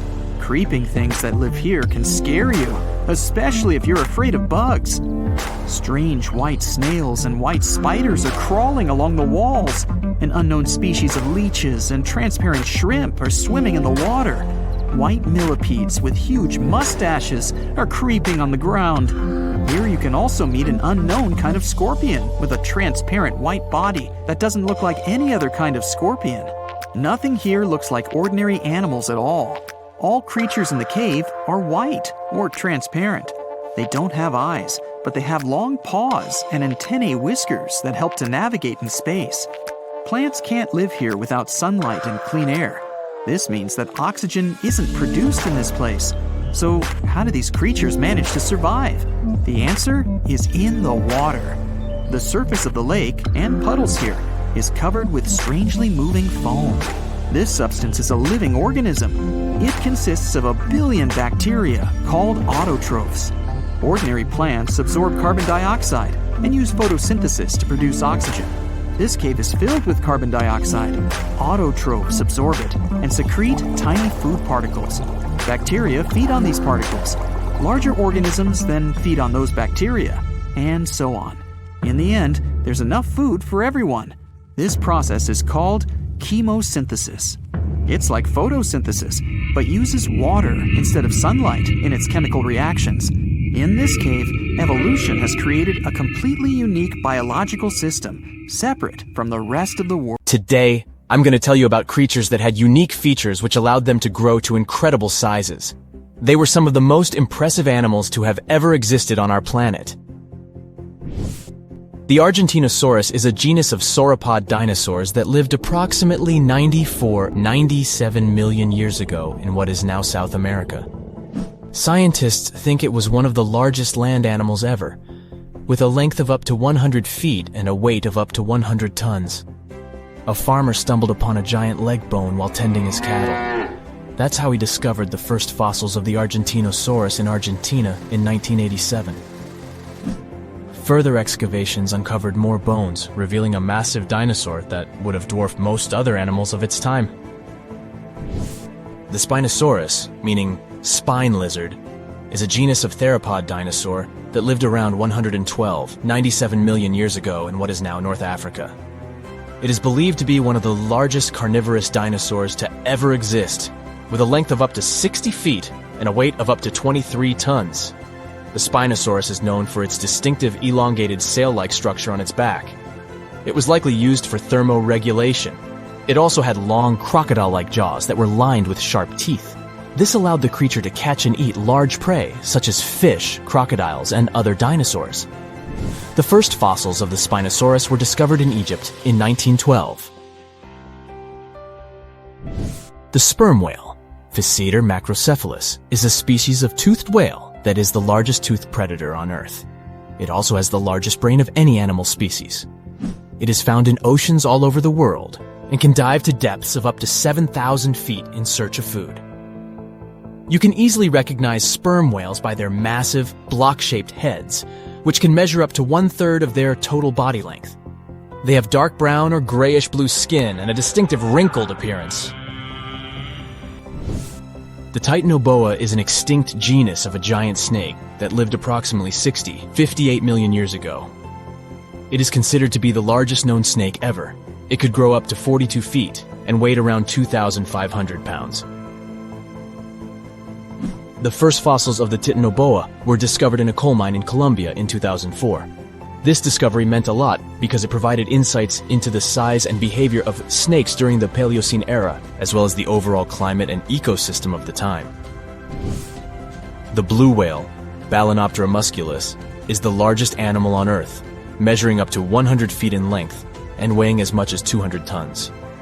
These marine mammals are found in oceans all over the world and can live up to 90 years. Blue whales have a long, streamlined body that is usually blue-gray in color with mottled patterns. They have a small dorsal fin and 2 pectoral fins that are about 1/3 the length of their body. Blue whales feed on tiny shrimp-like creatures called krill, and they eat a lot. A single adult blue whale can eat up to 8,000 pounds of krill in a day. The Leadsichthus is an extinct genus of large, bony fish that lived during the Jurassic period, approximately 155 million years ago. It is believed to be one of the largest fish that have ever lived. Some estimates suggest that it could grow up to 55 feet in length. The first fossils of Leadsichthus were discovered in England in the 19th century, and more recent discoveries have been made in other parts of Europe, South America, and Africa. Despite its enormous size, the Leadsichthus was a filter feeder, similar to modern-day whale sharks, and likely fed on plankton and other small organisms. The creature did it by simply swimming with its enormous mouth open, filtering water through its gills. The pterodostro is an extinct species of flamingo-like birds that lived approximately 35 million years ago. They were relatively small birds with a wingspan of about 2-3 feet. And they were known for their distinctive long, narrow beaks equipped with comb-like structures used for filter feeding. The pterodostro lived in shallow bodies of water, like lakes and lagoons, and mostly fed on small crustaceans and other tiny organisms. The animal filtered them from the water using the comb-like structures on the inside of its beak while swimming through the water. The African elephant is the largest land animal on Earth and one of the most recognizable ones. There are 2 species of the African elephant, the savanna elephant, Loxodonta africana, and the forest elephant, Loxodonta cyclotis. You can see them in various parts of sub-Saharan Africa. These creatures can be identified by their large size, gray skin, and long trunks. African elephants can grow up to 13 feet tall and weigh up to 14,000 pounds, depending on the species and gender. Your heart is racing. You're running for your life from one of the biggest creatures you've ever seen. A giant reptile on 2 legs, sprinting right behind you. You hear the sound of a raging river next to you, but decide not to jump in. Thick leaves and bushes keep blocking your path. and you keep getting stuck in the mud. Everything around you is out to get you, and there's nowhere to hide. You spot a hollowed-out tree trunk and crawl inside. Whatever's out there is getting closer and closer. You hear deep guttural breathing and huge stomping. It's getting closer. You see a large tail from a crack in the tree trunk, swinging and knocking down bushes and small trees. Whatever it is, it's sniffing you out like those dogs at the airport. And right next to your face are giant bugs the size of a house cat. Perfect. You've always been scared to even look at crawly little things, but this one's so close and so big, you can actually see its facial features. It's looking at you like you're the alien. You want to scream, but can't. Then, out of the darkness, more bugs. They're curious things, flicking their antennas all over your body. Okay, this is too much. A bug is one thing, but now, a giant centipede thing is crawling your way. Its fangs are the size of your thumb. You dart out of the tree trunk and come face to face with a giant monster. It stops and stares at you, knowing you have no place to go. Claws and teeth the size of bowling pins. That's enough to keep you up at night. It's getting ready to charge right at you. Welcome to the most dangerous period and area in history for a human, the Mid-Cretaceous Sahara. This place was thriving around 100 million years ago in what would now be North Africa. Back then, the continents were all arranged differently, and the weather was wild. Extreme storms were pretty common, and temperatures would rise and fall like a Mexican wave at a soccer stadium. Then, sea levels started to rise. Water flooded the Kem region, an area between modern-day Algeria and Morocco. Over the next millions of years, asteroids, volcanic eruptions, and other natural disasters wiped out everything else. Bye-bye, dinosaurs. Thanks for playing. You probably think of the Sahara as one of the most inhospitable places on Earth, but back when it had trees and rivers, it was even more dangerous. The famous River of Giants was a huge river system that stretched from modern-day Egypt all the way to Morocco. The land was flat and not much vegetation grew there, but it was enough for life to exist. Frightening, scary life. That creature you're staring at, it's a giant, scary-looking theropod, and it's out to get you. Imagine a T-Rex-like dinosaur that's more than 32 feet tall and has an epic jawline. Scary stuff. They were the top dogs in the food chain back then. And that's why this place and period in history was so unique. The entire area had an incredible imbalance between hungry dinos and poor little dino snacks. There wasn't enough food to go around. Scientists were never able to find much evidence of herbivores. That means it might have been a royal rumble of carnivorous creatures waiting to pounce on each other at any moment. So, after a while of having a stare-down contest with a giant theropod, a shadow creeps up on you from behind. You're too scared to turn around, but the growling is louder than anything you've ever heard. It shakes you to the core. You turn around and see a Spinosaurus, and that's about all you can see. You know how they always show the T-Rex as the king of the dinosaurs? Well, this one would be, what, the emperor? It stands about 50 feet tall and has a sail of scales on its back, the size of a regular human. Then add in a crocodile-style snout with razor-sharp teeth and some short, powerful legs. Its diet mainly consists of river fish, but it's looking at you like you're a delicious fish taco. The two alphas are now in a standoff, with you stuck in the middle. But before you close your eyes and get ready to be eaten, they begin fighting each other, knocking down trees. You tiptoe your way out of there and run. The further you go, the better, right? Wrong. Not here, because everywhere you go, there's going to be something dangerous. During this period, there was danger in the sky, in the water, and on land. There were small mammals scurrying around here and there, but they mostly stayed in the shadows to avoid danger. After 5 minutes of running as fast as humanly possible, you make it out of the forest and onto an open plain. Bad move. Now there's nowhere to hide. Suddenly, you hear another shriek. You look behind you. Nothing. It's just short grass everywhere. Then you tilt your head up to the sky and see what looks like a giant bird. Only these are technically flying crocodiles. There were plenty of huge pterosaurs that ruled the skies. Anaconda saharica was a flying reptile that may have eaten fish in the river. Those fish must have been tasty. It had a huge wingspan and long slender jaws. Oh, and it was the size of a small bus. This one found you and is racing down to catch you. You run for your life, again. And this time, there's no place to hide. Suddenly, you feel talons grasping onto you and you're lifted off the ground. You soar up. If you weren't scared out of your mind, you might have noticed how beautiful the giant river channels below you are. The Anaconda maneuvers like a fighter jet, headed for the mountains, dodging all obstacles. You see a large nest with some mini beasts in it. They're hungry and as large as you. Not a great combination. You try to break free, but it's impossible. The creature drops you in the middle of the nest and flies off. You try to cover yourself, but the little ones keep pecking away.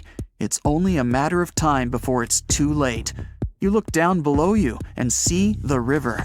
You can't tell how deep it is, but it's got a really strong current. You're out of options. You dive into the raging river and get dragged along with the current. Safe for now-ish. Imagine it's 2021. You're walking along one of the hottest and driest places on Earth, the middle of the Sahara Desert, only to find fossils of oversized fish. They ranged from bite size to bus size. Even freshwater sharks lived there. These weren't your average little fishies. Judging by their teeth, those guys meant business. You might even find a giant sea turtle swimming around. Okay, back to your wacky adventure. Luckily, you wash up on a safe sandy part of the river where you're able to relax. You drink some river water and try to find a safe place to make camp. Every noise you hear makes you jump. You sit down and try to enjoy the calmness of ancient Earth. Just when you feel you can finally catch your breath, you see a Spinosaurus walking along the river on the prowl. You run off and hide under a bush. It passes you by. You're safe. Or not. It turns, shakes the bushes, and sees you. Just then, a large boom scares it away. It's the sound of you jolting awake. You turn on the light and see your cat staring at you. Those dinosaurs seem so real, probably because of that documentary you were watching right before bed.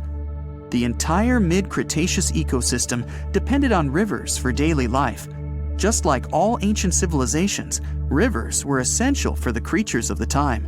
And very recently, scientists discovered a new species of snakes that went extinct back then, with no known descendants.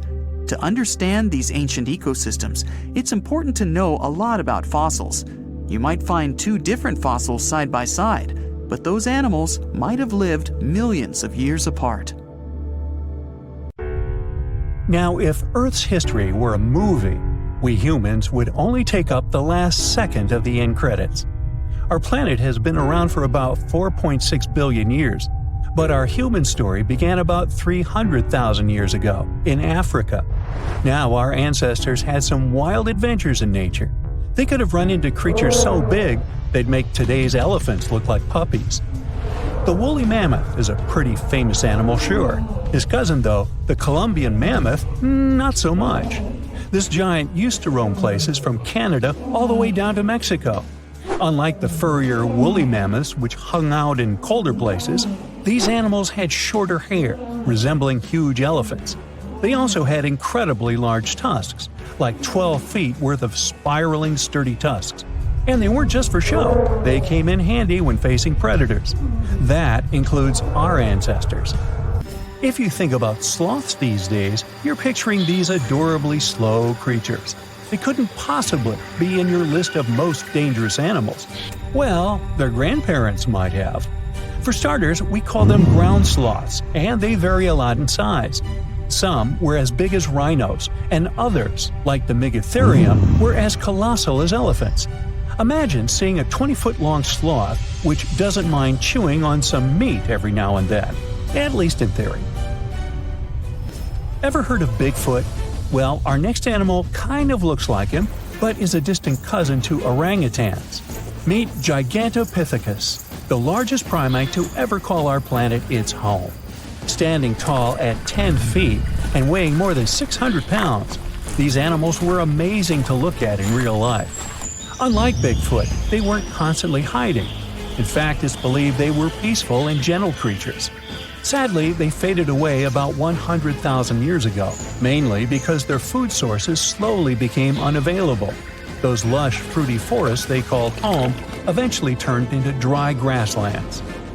Next on our list is the cave hyena. Weighing a chunky 250 pounds and standing 3 feet tall, these beasts were as long as a grown-up lying down. What's even more interesting about these creatures is that they loved hanging out in groups. A pack could be as big as 30 of these animals, which meant they could easily take on even the biggest, heaviest mastodons. Our ancient families would have needed to stay alert around these hungry specimens. Sadly for these hyenas about 20,000 years ago, their numbers started going down. Soon enough, they completely disappeared from the planet. Quick pop quiz. What's called a tiger but isn't really one? It's the saber-toothed tiger. I mean, sure, they belong to the feline family, but they aren't technically tigers. First appearing around 42 million years ago, in July I think, many of their kind were gone before we even showed up. However, early Americans might have bumped into a couple of specimens from this group. If that really happened, it would have been quite the encounter. Think of the biggest wild lion today or the hefty Siberian tiger. These big cats also had some incredible features hidden in their fur.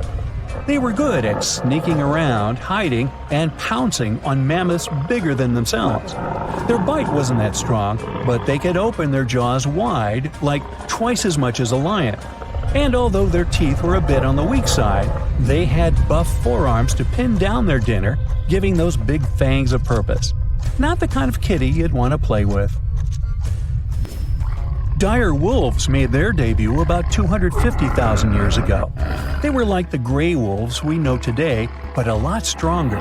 While wolves these days stretch out to about 6 feet and tip the scales at 170 pounds max, dire wolves were about 5 feet and about 150 pounds. Found all over North and South America, they had admirable jaws, biting nearly a third harder than their modern counterparts. Also, their favorite snack was horses. But just like many other majestic beasts of the past, they faded away around 10,000 years ago. Now, names can be deceiving. Take the American lion, for example. It's not really a lion, it's more of a panther's big cousin. The other part of the name is correct, though. They did live in America about 330,000 years ago. This feline was no lap cat either. They were at the top of the wildcat pyramid, weighing a colossal 772 pounds. That's like stacking 4 grown men on a scale. Even the mighty African lion would look a tad bit shy beside these beasts. With the muscle to take down a bison, you wouldn't want to accidentally interrupt their dinner. They parted ways with this planet around 11,000 years ago, right after the last ice age. Now, down in Australia, about 50,000 years ago, I wasn't around then, there lurked a relative of the Komodo dragon, the Megalania. Experts love to have debates on how big it was. Some say it stretched out to 23 feet. Others think it was just about 11 feet long. Either way, they were basically mega-sized Komodo dragons with a dangerous bite. If you think bears are already big and fluffy now, let's introduce the short-faced bear. While this big creature stood on its hind legs, it towered at 14 feet. With long limbs, they could outrun today's bears, hitting speeds up to 40 miles per hour. These ultra bears sadly disappeared around 11,600 years ago.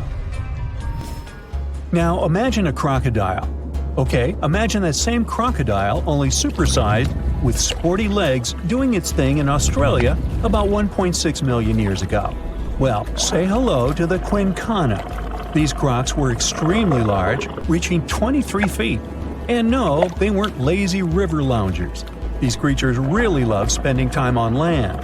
They evolved to have strong legs for their chases and razor-sharp teeth designed for slicing, not gripping. When did we stop sharing beaches with them? About 40,000 years ago.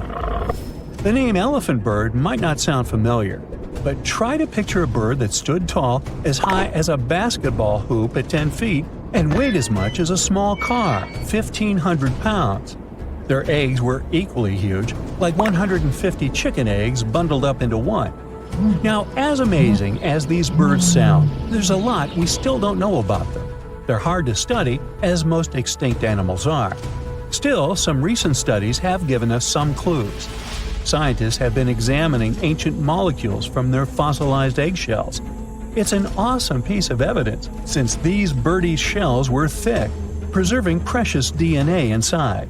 Plus, there are tons of these eggshell fragments sprinkled all over Madagascar's beaches. Because of these findings, we now know these birds were herbivores and loved eating leaves and seeds.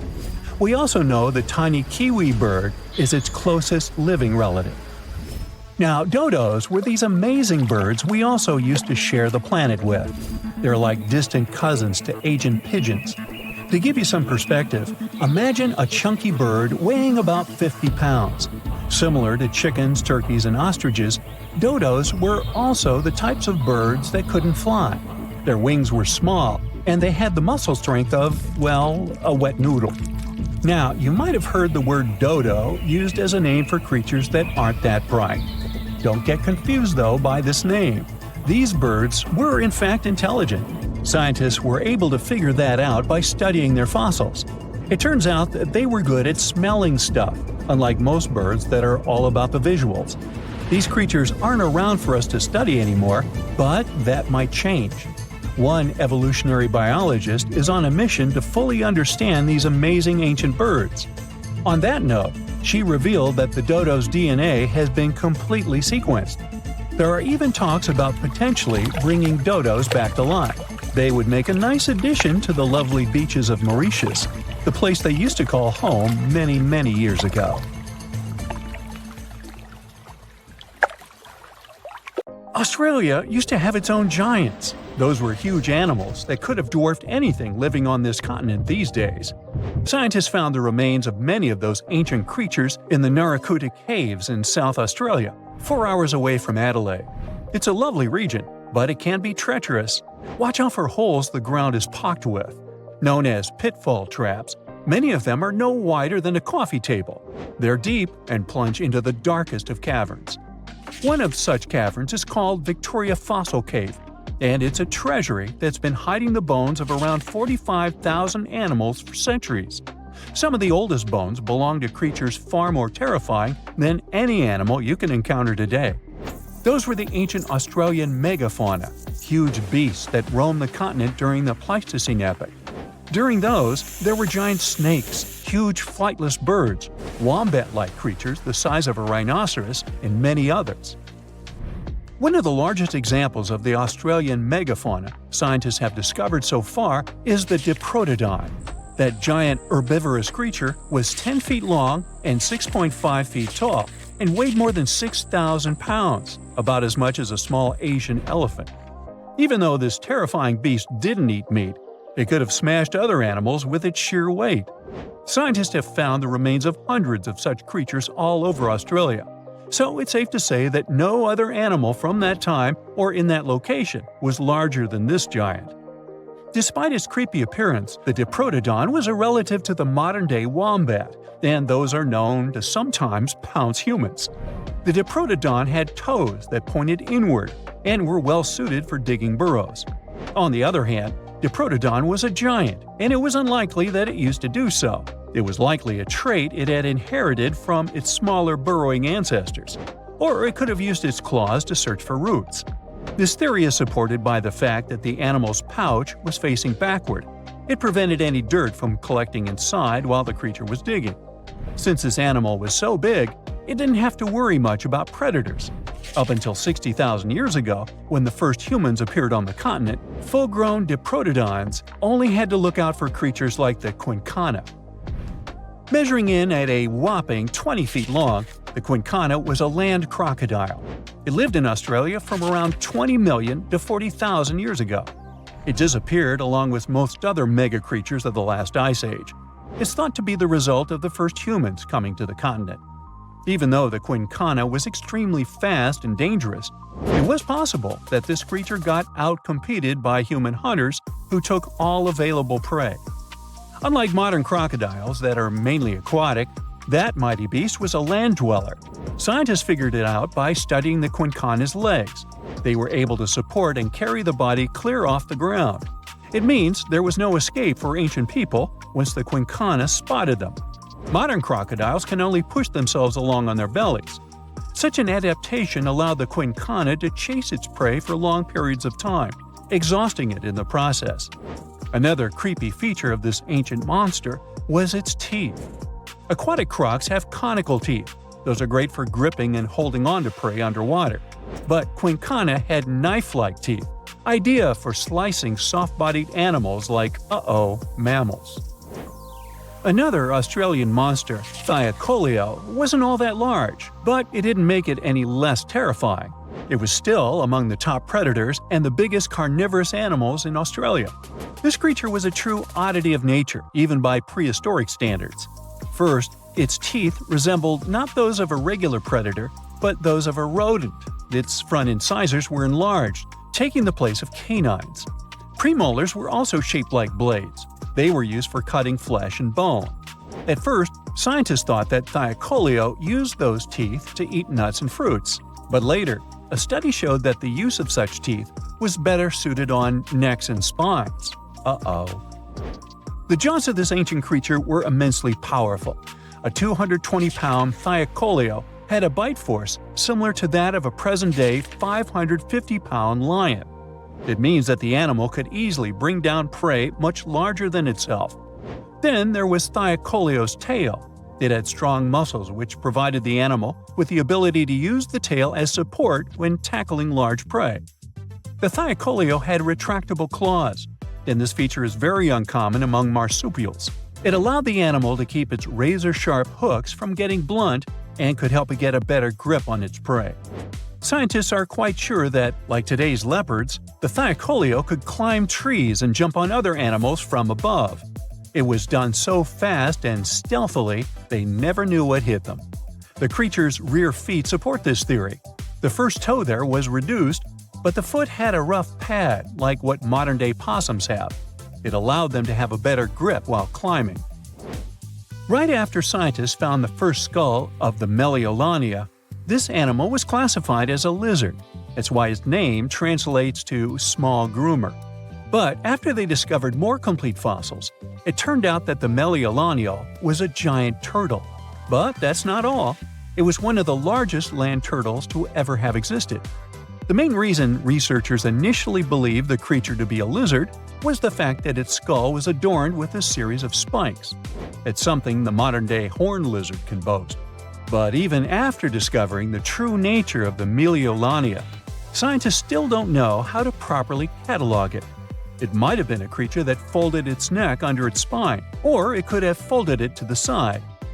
Beside those defensive mechanisms on its head, the Meliolania was also equipped with a spiked tail, which was probably used to prevent predators from attacking the animal from behind. Most species of the Meliolania disappeared around 2,000 to 3,000 years ago because of humans who hunted them to extinction in both Australia and on the surrounding islands. It took around 2 centuries for these turtles to go extinct in that region of the globe. The Megalania was a giant Australian lizard that existed at the end of the Pleistocene epoch.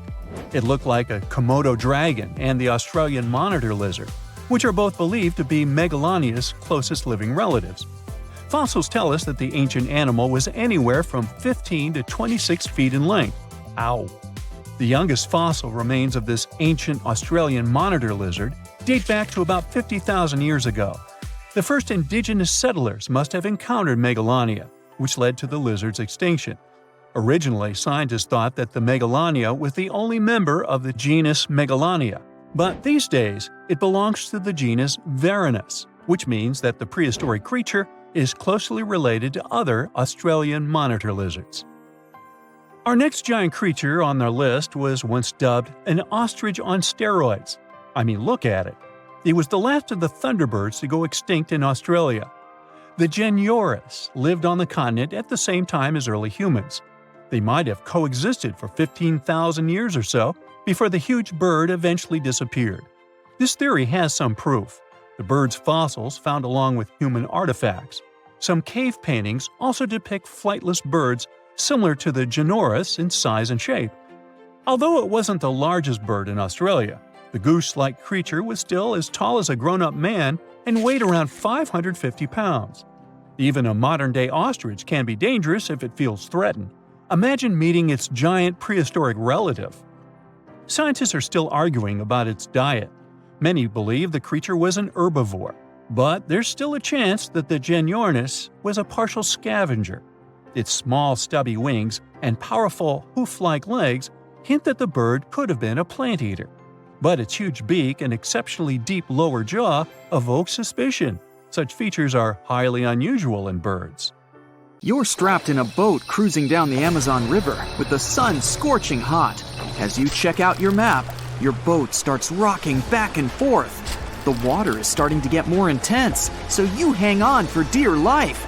You tuck your map in your pocket and try to take control of your boat. You strike some jagged rocks and duck low to avoid tree branches. Your boat strikes a large rock out of nowhere and capsizes. You're swimming in the murky green water. While you're trying your best to get ashore, your boat gets washed away. Underneath the water lies a whole new world of bizarre and dangerous animals. Candiru fish are snake-like creatures that can grow up to 16 inches long. Arapimus can weigh more than an adult male and are taller than most basketball players. They are the biggest freshwater fish in South America. They have a hybrid gill system that forces them to pop up to the surface every 5 to 15 minutes to breathe in oxygen for their large swim bladder. You swim out of the raging water and dry yourself off. Oh no, your map is completely soaked. There's no way you can get to your destination without it. You venture into the thick rainforest, shoving the branches and leaves away. As you get deeper, you notice something on a tree. It's barely moving, but it's got sharp claws and a raggedy coat. It stretches its arm to another branch and tries to pull itself up, ever so slowly. Sloths sleep more than half their days and only head down from trees once a week. They're so motionless, they sometimes grow algae and moss on their fur. The rainforest gets denser with each step until there's barely any sunlight illuminating the path in front of you. You notice a figure following you. With every branch you step on, you can hear a faint sound right next to you creeping around. You start walking a bit faster, and the sound catches up with you. You make it out of the dense part and tread along a narrow path until you reach a cliff.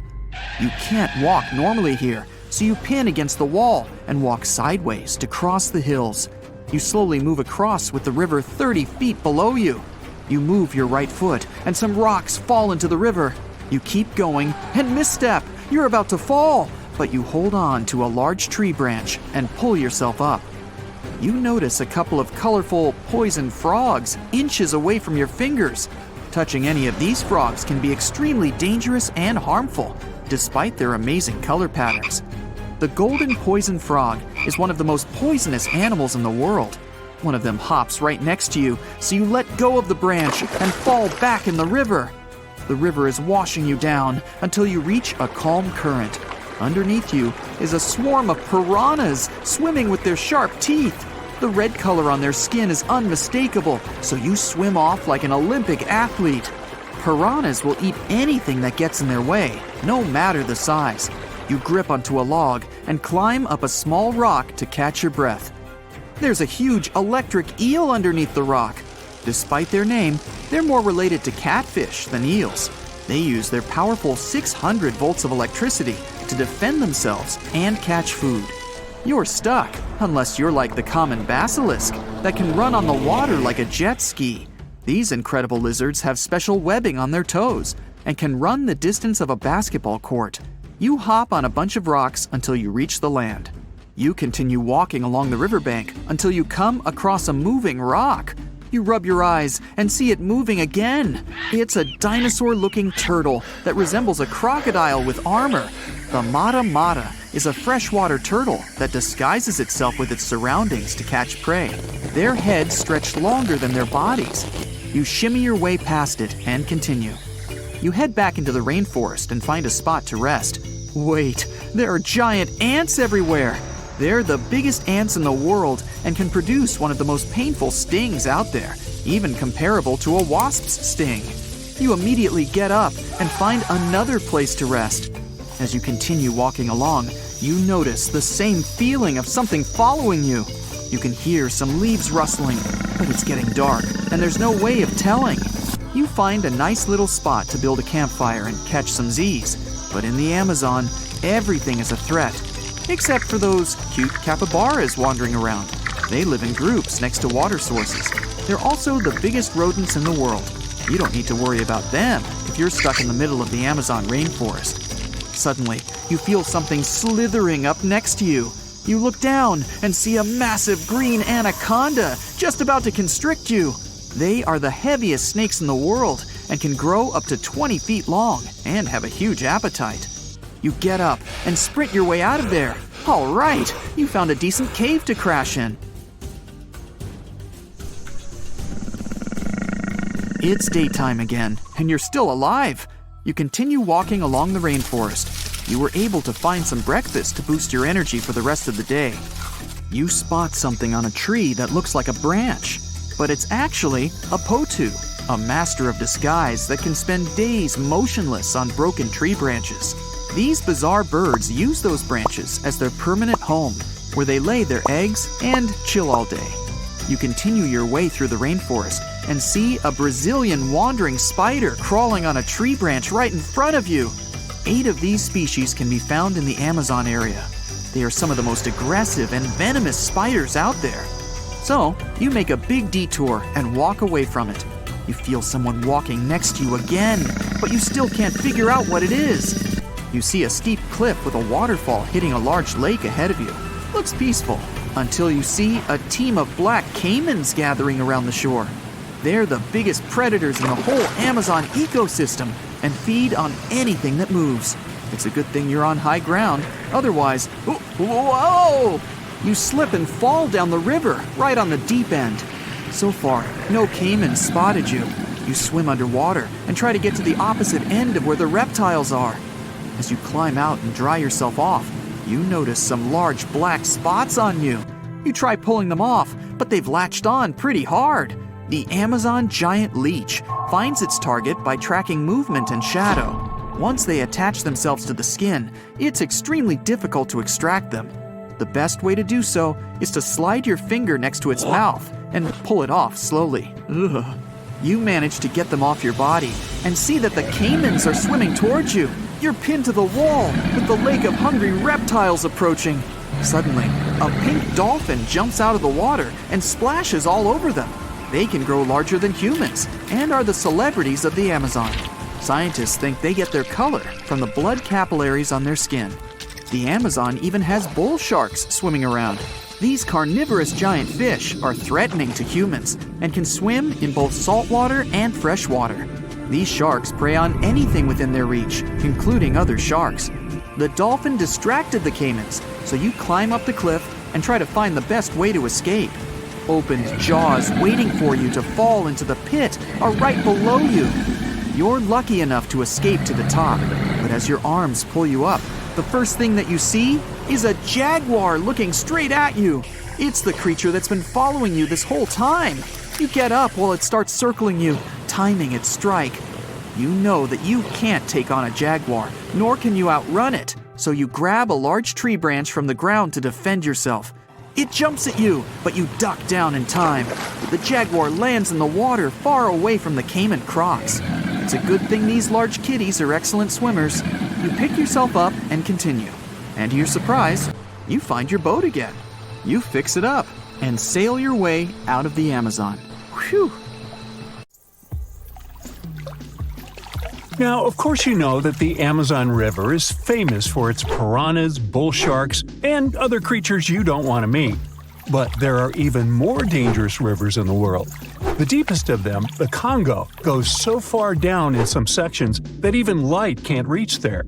It's the only major river that crosses the equator twice and carries enough water to fill more than 13 Olympic-sized swimming pools into the Atlantic Ocean every second. Wow! Even the most experienced boaters have trouble passing through all of the river's strong currents, rapids in its upper part, and waterfalls and gorges in the lower section.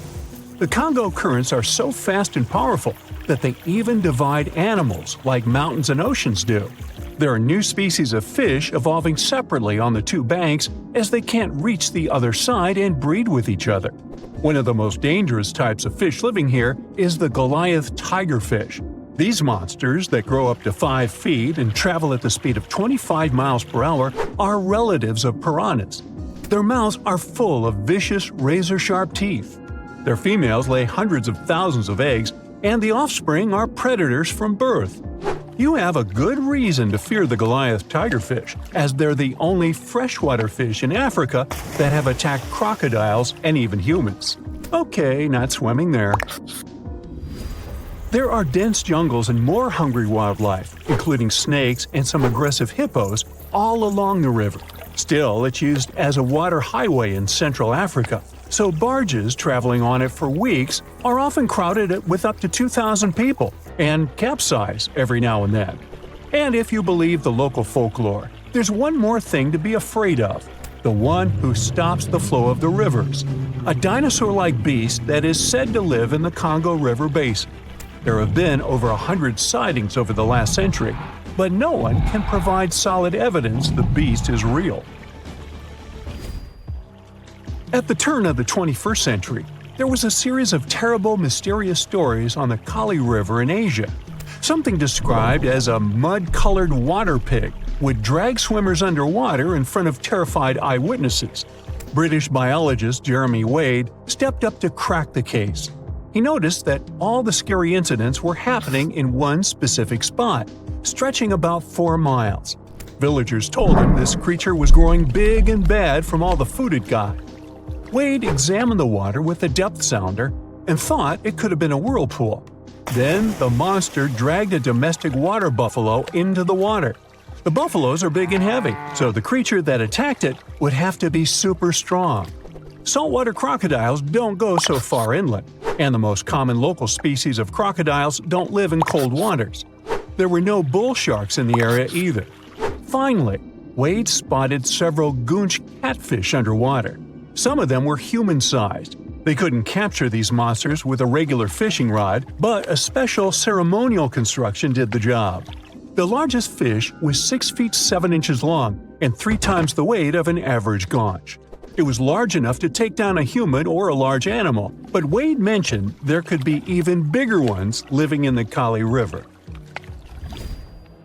The Orinoco River in South America is dangerous to navigate because of some crazy curves and strong underwater currents.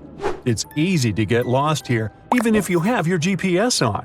There are sudden waterfalls all along, and you must be prepared to handle those to survive.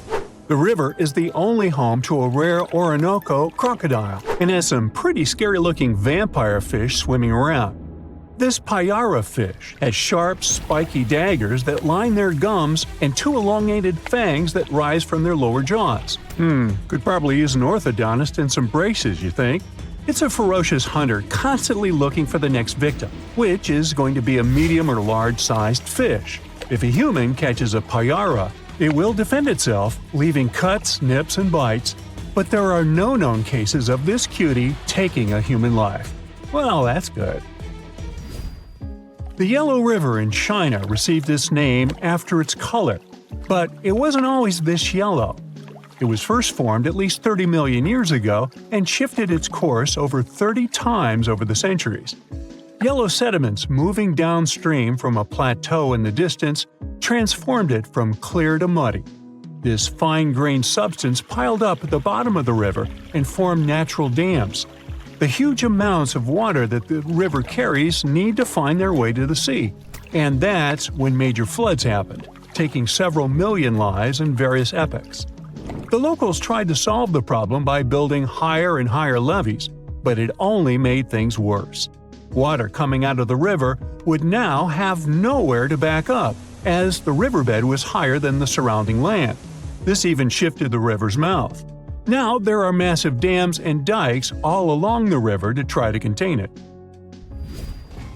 The Parana River is the second longest in Latin America and has many tributaries. They flow in from the highlands near the Andes, and there's a huge drainage in the wet season. This makes the river a perfect home for, guess what, piranhas. There are 30 to 60 species of these scary fish in the Parana waters.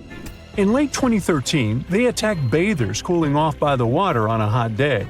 People started running out of the river as they felt something was biting them in the water. Luckily, no one lost their lives in the accident, but it's still considered one of the most audacious piranha attacks ever recorded. Biologists later determined that the type of piranhas, called palomates, was to blame for this, and humans had probably disturbed their breeding grounds. Well, the piranha also has a strong current that is tricky for boats and swimmers to overcome. Plus, it often floods, which can be dangerous for people living in the surrounding areas. The longest river in the world, the Nile, flows through 11 countries all the way into the Mediterranean Sea. Expeditions have spent centuries looking for its source, and no one still knows for sure where this mighty river begins. Adding to the mystery, the Nile takes an unexpected turn right in the middle of the Sahara. Scientists have figured out the reason is a massive underground rock formation from millions of years ago. The Nile has served as the most important water highway for civilizations through centuries, but it has some pretty dangerous inhabitants, like crocodiles that grow to be 20 feet long, which is slightly more than the height of an average giraffe. These bad guys can reach a speed of 30 miles per hour on land and take the lives of a couple hundred people every year. Hippopotamuses that also live here sometimes go after boats, and venomous snakes like the black mamba and the Egyptian cobra add to the mix. One of the most dangerous creatures on the Nile is the mosquito, as they carry around all sorts of diseases that affect hundreds of thousands of people. The Brahmaputra River in Asia carries waters from the mighty Himalayas. When the snows in the mountains melt, the river floods massively, causing landslides, displacing millions of people, and taking the lives of hundreds of animals in the nearby national parks. Such floods are also common during the monsoon season in India, from June to October, with heavy rains. The course of the Brahmaputra River is changed incredibly over the past 2.5 centuries. Erosion is another danger it's hiding. The banks of the river are mostly made of weak cohesive sand and silt, and even though the erosion rate has gone down, it is still the reason a lot of people lose their land and get displaced. The Brahmaputra is one of the few rivers in the world that has a tidal bore. That's a strong tidal wave that pushes up the river against the current where a river empties into an ocean or sea. And there you have it. How heavy is the largest living snake? How can a snake eat a whale? Get ready, I'm about to answer these questions. Before the last ice age, giant mammals like mammoths ruled the world.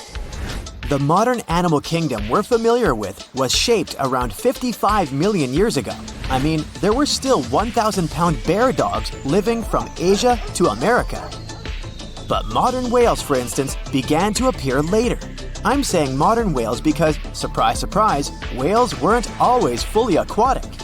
The ancestors of the ocean's biggest animals once walked on dry land.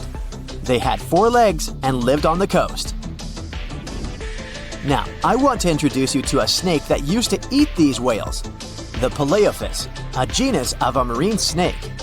Scientists say it's hard to understand how big the Palaeophis was due to its fragmentary fossil record. They assumed that it could have reached up to 40 feet long. Its fossils were found in different parts of the world, from England to Morocco and Virginia, USA. The Palaeophis is extinct now, and sea snakes today are only about 1/4 of the size this majestic creature used to be. So no need to worry about this underwater monster. But there once was an even bigger snake, the Titan boa. It was around 50 feet long and most likely weighed over a ton. It used to live in what is now known as northeastern Colombia, around 60 to 58 million years ago. Scientists say that it mostly fed on fish. Another giant animal that lived in the past was the black Gigantopithecus. These primates aren't related to gorillas. They lived in the area of modern China. Some people believe that they're still alive, but so far, no one has laid eyes on them. Some people even go further and say that the stories of Bigfoot or Yeti are based on these animals. This rodent became extinct about 2 million years ago. Its main habitat was South America, more specifically, Uruguay. What's astonishing about this species is that it was the largest rodent ever known. It was bigger than a bull. Scientists believe that it weighed up to 1,000 pounds. A distant relative of this rodent is still alive today. It's called the pacarana. It's a rare animal that lives in South America. It weighs up to 33 pounds and measures up to 31 inches, not including its cute and fluffy tail. The Arthropleura was an insect that lived in prehistoric times. Imagine a giant millipede measuring up to 8 feet in length. Here you go. It was one of the largest land animals of its era, about 315 million years ago. The Arthropleura's shell was covered with tough plates. These plates were there to protect the creature from damage. Most of the time, it burrowed into the ground to avoid becoming some other animal's dinner. Meet the megalodon. Millions of years ago, this shark lived in the ocean and ate other marine creatures. It had wide teeth, and its jaws were so powerful that the animal could finish off its prey with the force of its bite. It was one of the largest sharks to ever exist. Yet, this predator also went extinct. Scientists don't really know the reason. This made me wonder why animals were so big in the past. Nowadays, smaller creatures flee or hide from predators. But apparently, it wasn't like this before. Many centuries ago, animals didn't just run or hide, they fought back. Research suggests that this behavior may have been the most important motivation for prey to grow bigger.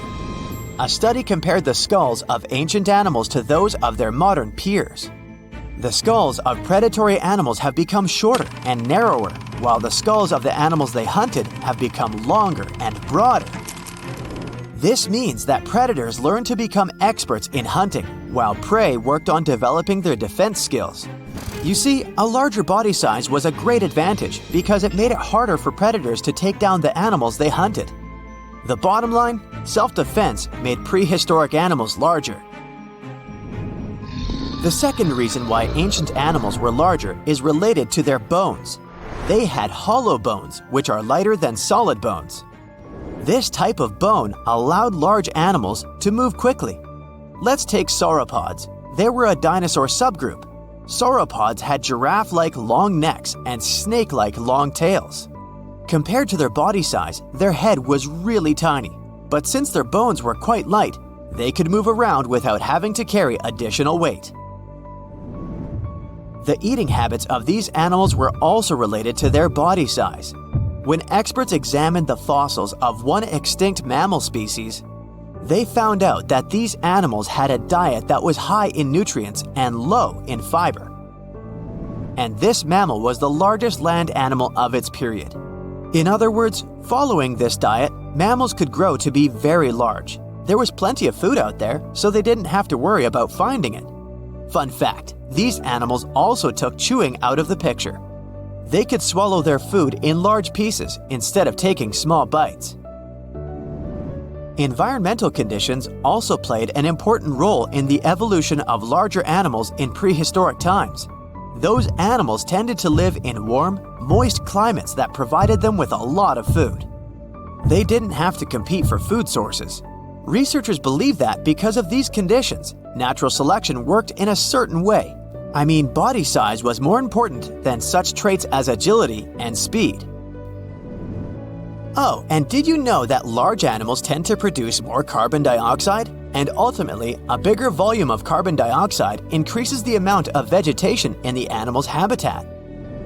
As for the abundance of oxygen in the atmosphere at that time, it could be another vital element for some animals' growth. A good but scary example of an animal that benefited from the high levels of oxygen can be the cockroach of the Paleozoic era. At that time, cockroaches were the size of modern house cats. Now this one would give me the chills if I ever faced it. Ugh. What about today? Well, there are over 3,000 species of snakes on Earth. The smallest snake in the world is the Barbados thread snake. It's only around 4 inches long when fully grown, and the largest one?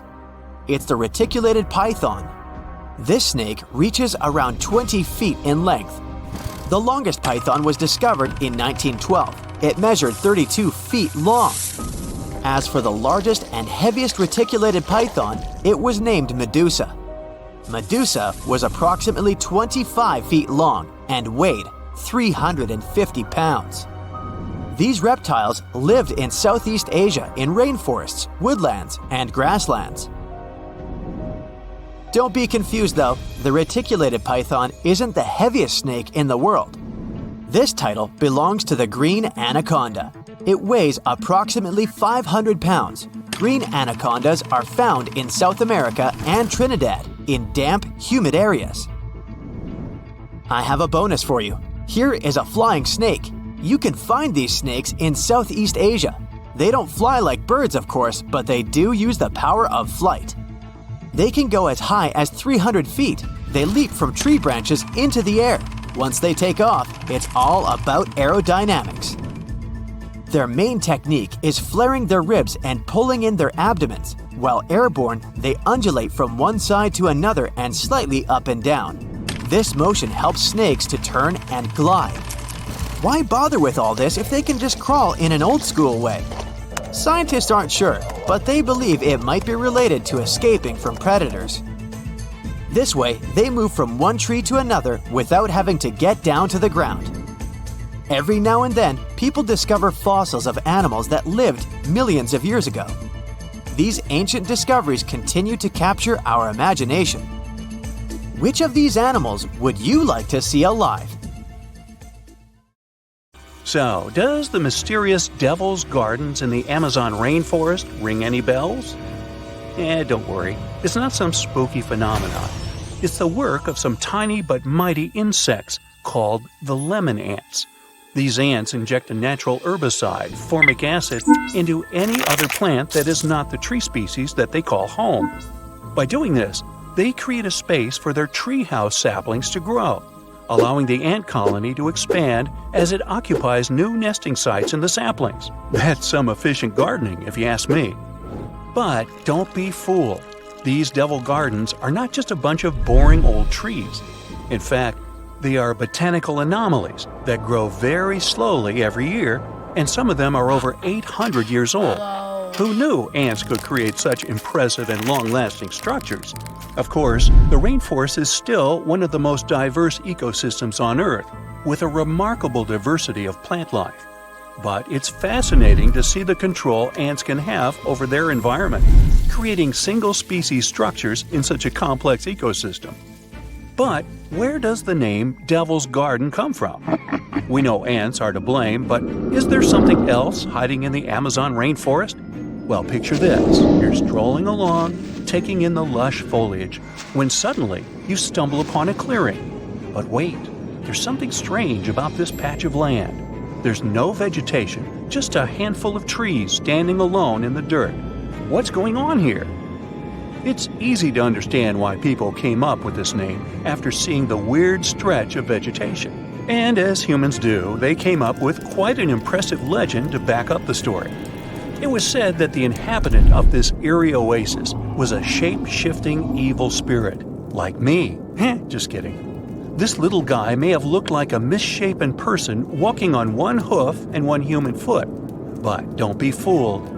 He supposedly had a whole bag of tricks up his sleeve, including the ability to transform into someone you know and lead you down the path to doom. Hey, it's just a myth, but you have to admit it was quite convincing, right? Clever landscaping ants aside, there are a lot of unsolved mysteries hidden in the Amazon rainforest, like its unusual geoglyphs, for example. Humans have been getting creative with the Earth's surface for ages. Geoglyphs are just one of the many ways we've left our mark on this planet. Basically, we take some sand or stones, move them around a bit, and voila! We've got ourselves a funky design that pops against the backdrop of the ground. A new study found that the area was home to up to 1 million people before Columbus first arrived in the New World back in 1492.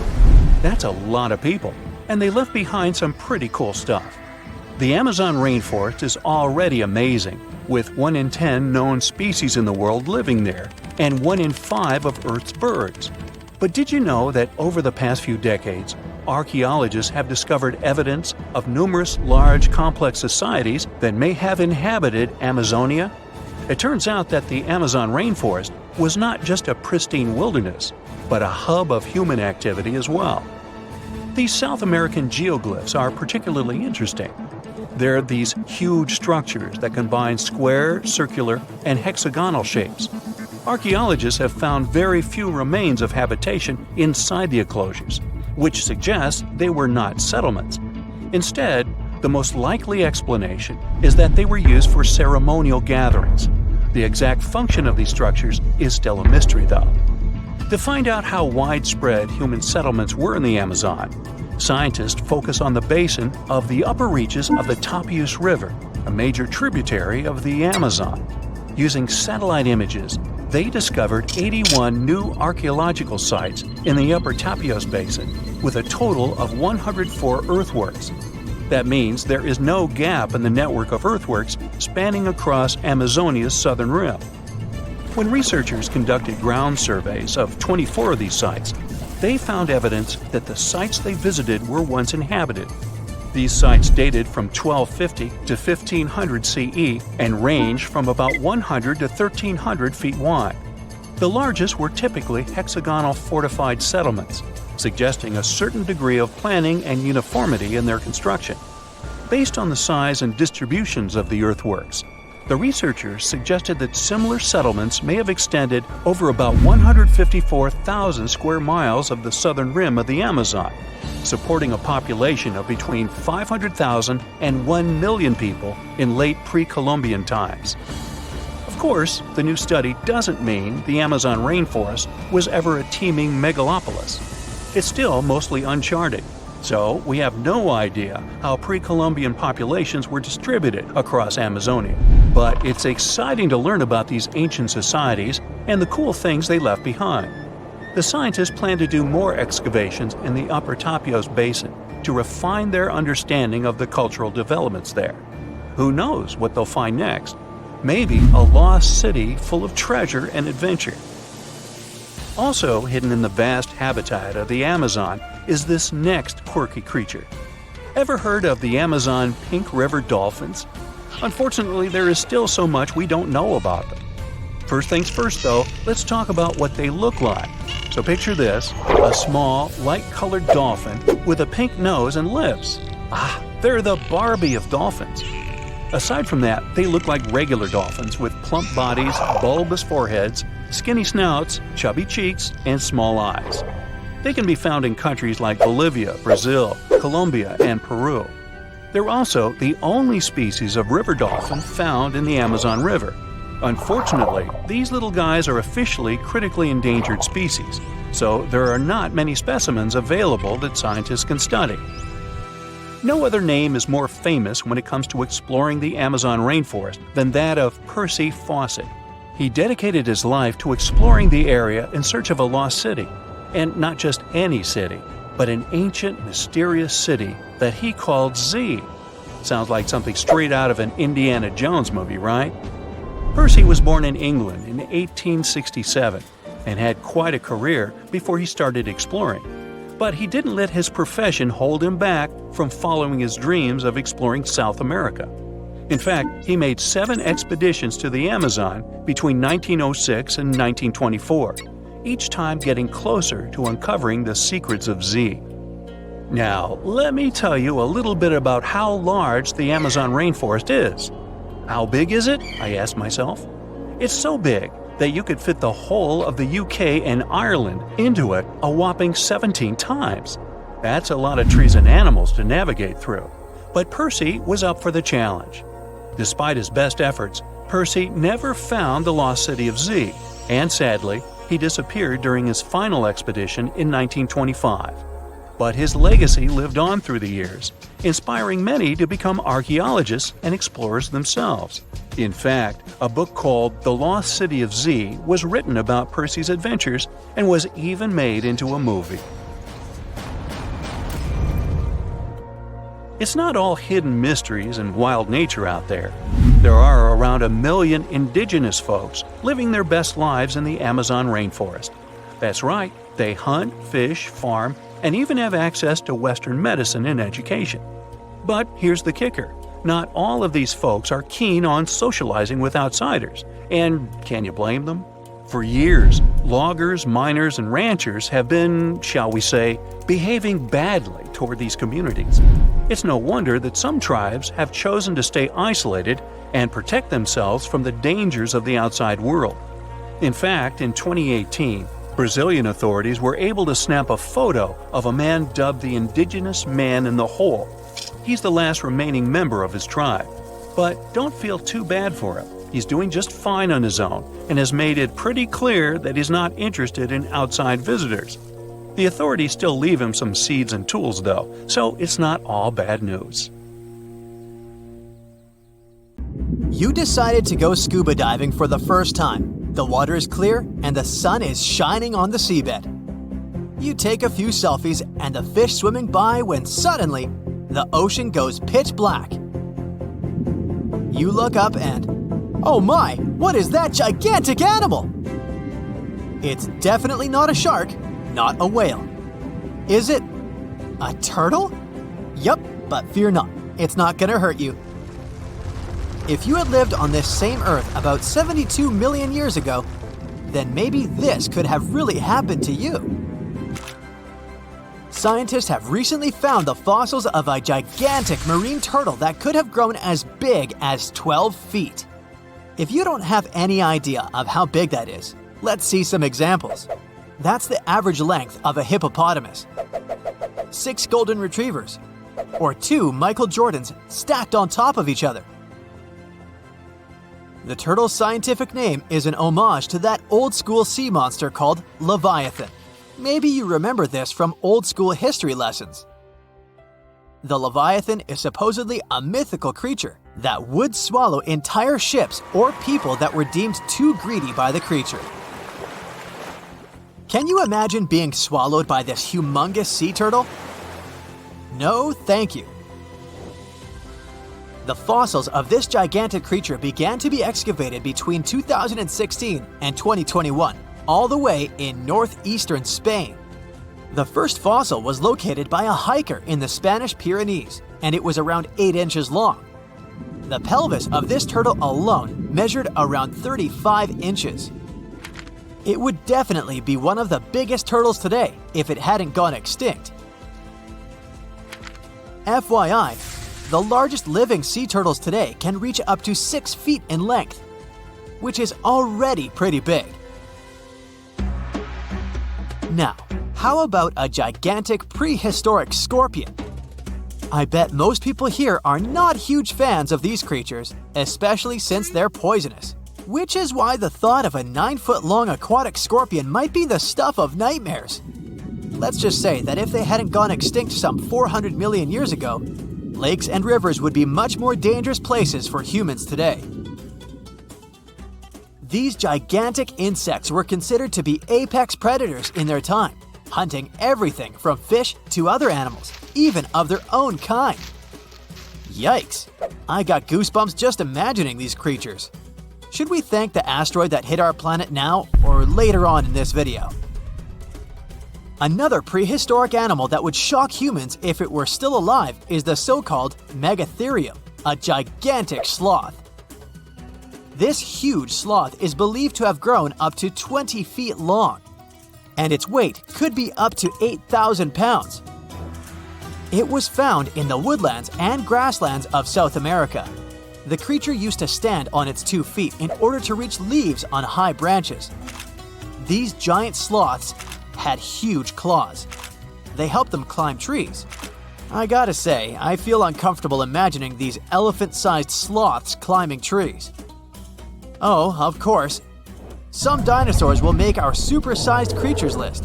But before that, here's a fun fact. Did you know some dinosaurs are still alive today?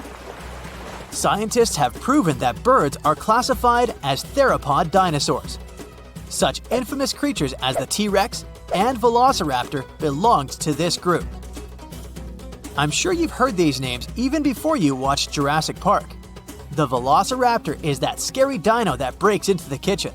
Well, they evolved, gained some feathers, and turned into various species of birds we know today. That means that any bird from chickens to those little blue ones is a direct descendant of dinosaurs. Now, does the name Spinosaurus ring a bell? You can see this huge dinosaur in some museums today. Its fossils, I mean. The Spinosaurus was one of the biggest land predators to walk Earth. Actually, to walk its land and water, since scientists believe that this dino was semi-aquatic. It fed mostly on meat, which means humans would be its natural prey if it lived today. This meat-eating dino lived around 90 to 100 million years ago. It was about 60 feet long, 12 feet high, and weighed up to 22 tons.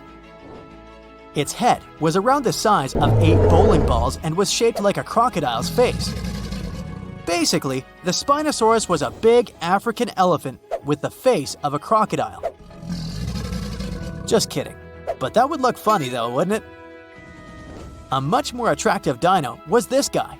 It's considered to be the largest dinosaur that has ever lived on our planet. What made it so big was its extremely long neck and very long tail. You wouldn't want to stand behind this creature, believe me.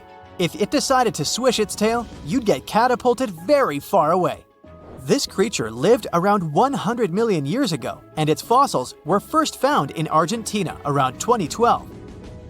The dino measured 120 feet from head to tail, which made it almost as big as an American football field in width. And have I mentioned it weighed almost as much as a space shuttle? A staggering 75 tons. If it had been a carnivore, it would have probably been the greatest predator. But this big guy was a peaceful herbivore that had such a long neck that it could eat leaves from high trees. Cute, right? We must also talk about the Shastasaurus. As the name suggests, this animal is popularly known as the Mount Shasta lizard. Even though it was a marine reptile and probably never set foot on the mountain itself, this dino was usually around 23 feet long, but there was a specific strand of this species that could get as big as 69 feet long, about the size of the great blue whale. This made it the biggest marine reptile to have ever lived. A fun fact about the Shastasaurus is that scientists believe it didn't even have teeth, which means it could only feed on soft-bodied prey, such as squid, for example. The next animal on our list is the blue whale. Believe it or not, the biggest living animal on Earth actually started small. These days, the average mature blue whale can reach up to 100 feet in length and weigh up to 200 tons. That's more or less the weight of 40 elephants put together, or 30 Tyrannosaurus rexes, or 2,670 average-sized people. Blue whales have to eat up to 50 million calories per day to support that body. That's the equivalent of 30,000 Big Macs, just FYI. But blue whales weren't always this big. They actually evolved from a four-legged mammal that lived on Earth around 48 million years ago. Their ancestor was called Pakicetus, and it was only 6 feet long. Here's a fun fact. To be able to live in the water as one does today, the blue whale had to go through some intense adaptations. A blue whale can replace up to 80 to 90% of oxygen in its lungs each time it takes a breath. A human replaces only up to 15% for comparison. It allows these animals to dive for up to 1 hour at a time, down to a staggering depth of 330 feet. Elephants were bound to make the list. Elephants are currently the largest land animals on Earth. They can grow to be about 13 feet tall and weigh up to 7 tons. That's pretty small if we compare it to the other animals that once lived on Earth, right? But if we placed a 6-foot-tall human next to an elephant, we'll see it's not at all that small. African elephants are bigger than their close relatives, Asian elephants, and they have a similar lifespan to humans, up to 70 years. Pokemon might have made us collectively wish that salamanders were real-life dragons, although they're not. They can still be pretty cool though. There's a giant species of salamander that is known to be the largest living amphibian. They can grow to be as long as a regular-sized human, reaching up to 6 feet. I bet that wouldn't be a pleasant underwater encounter. Meet Costello. He's a Brazilian reef octopus. But Costello isn't a regular octopus. While watching him, scientists began to suspect that he might be experiencing nightmares. When he was sleeping, he was changing colors, making some wild movements, expelling water, and even releasing ink. They decided to study Costello for a while. His behavior during sleep resembled stress and fear. The study showed that he might see vivid dreams, which are, at times, spooky. While it's just one octopus, these cute underwater creatures are known for their intelligence and sometimes human-like behavior, so it's entirely possible that they see dreams just like we do. In Costello's case, he might be haunted by memories of tough times off the coast of the Florida Keys. Poor Costello has a rough past. He lost a tentacle to a predator before captivity, so maybe that's what he sees in his dreams. If proven true, this discovery could reshape how we perceive intelligence and awareness in both animals and humans. Well, it turns out plants can talk. Well, kind of. Scientists found out that plants actually make ultrasonic clicks when they're stressed. Imagine tomatoes and tobacco plants in a jam. They're making sounds like popping bubble wrap, but way too high for us to hear. These are called ultrasonic signals, and they might be their way of indicating stress. That would mean that plants can communicate with each other, and stressed plants prefer to be drama queens and let everybody know about their troubles. They make around 30 to 50 pops and clicks per hour. Calm and healthy plants don't do nearly as much. And not only do plants talk, but even have their own language. They make different sounds depending on whether the plant is experiencing thirst or is bothered by a snipped stem or something else. Moreover, some of them are so dramatic that they start ringing alarms even before they show signs of dehydration, when they know they're getting close to it. Scientists aren't sure why they do that, though. They believe that it might involve cavitation, a term that means air bubbles dancing in the plant's plumbing. Plants that sing these symphonies include corn, wheat, grapes, and even cacti. That is quite a big discovery in agriculture. We could use it to check if our crops are thirsty and stuff like that. So now we'll be eavesdropping on plants and deciphering their secret language. Okay, time for some universal news. Recent studies are shaking up what we thought we knew about the universe's age. Our findings during the last decades showed that the universe must be around 13.7 billion years old. However, a new study shows that it might be almost twice as old, up to 26.7 billion years. Keep in mind that it's not proven, so for now, the official number stays the same. Scientists were using the time since the Big Bang and studying ancient stars to measure the universe's age. But some stars were playing hard to get, looking older than the universe itself. For example, the ancient star Methuselah, which is estimated to be around 14 billion years old, which would be older than our universe. Also, the James Webb Space Telescope caught galaxies looking super mature just a few hundred million years after the Big Bang. All this poses some hard puzzles for astronomers. But this new hypothesis combines the expanding universe theory with something called the tired light theory. It suggests that light loses energy as it zips across cosmic distances. Combine this with the expanding universe theory, and bam!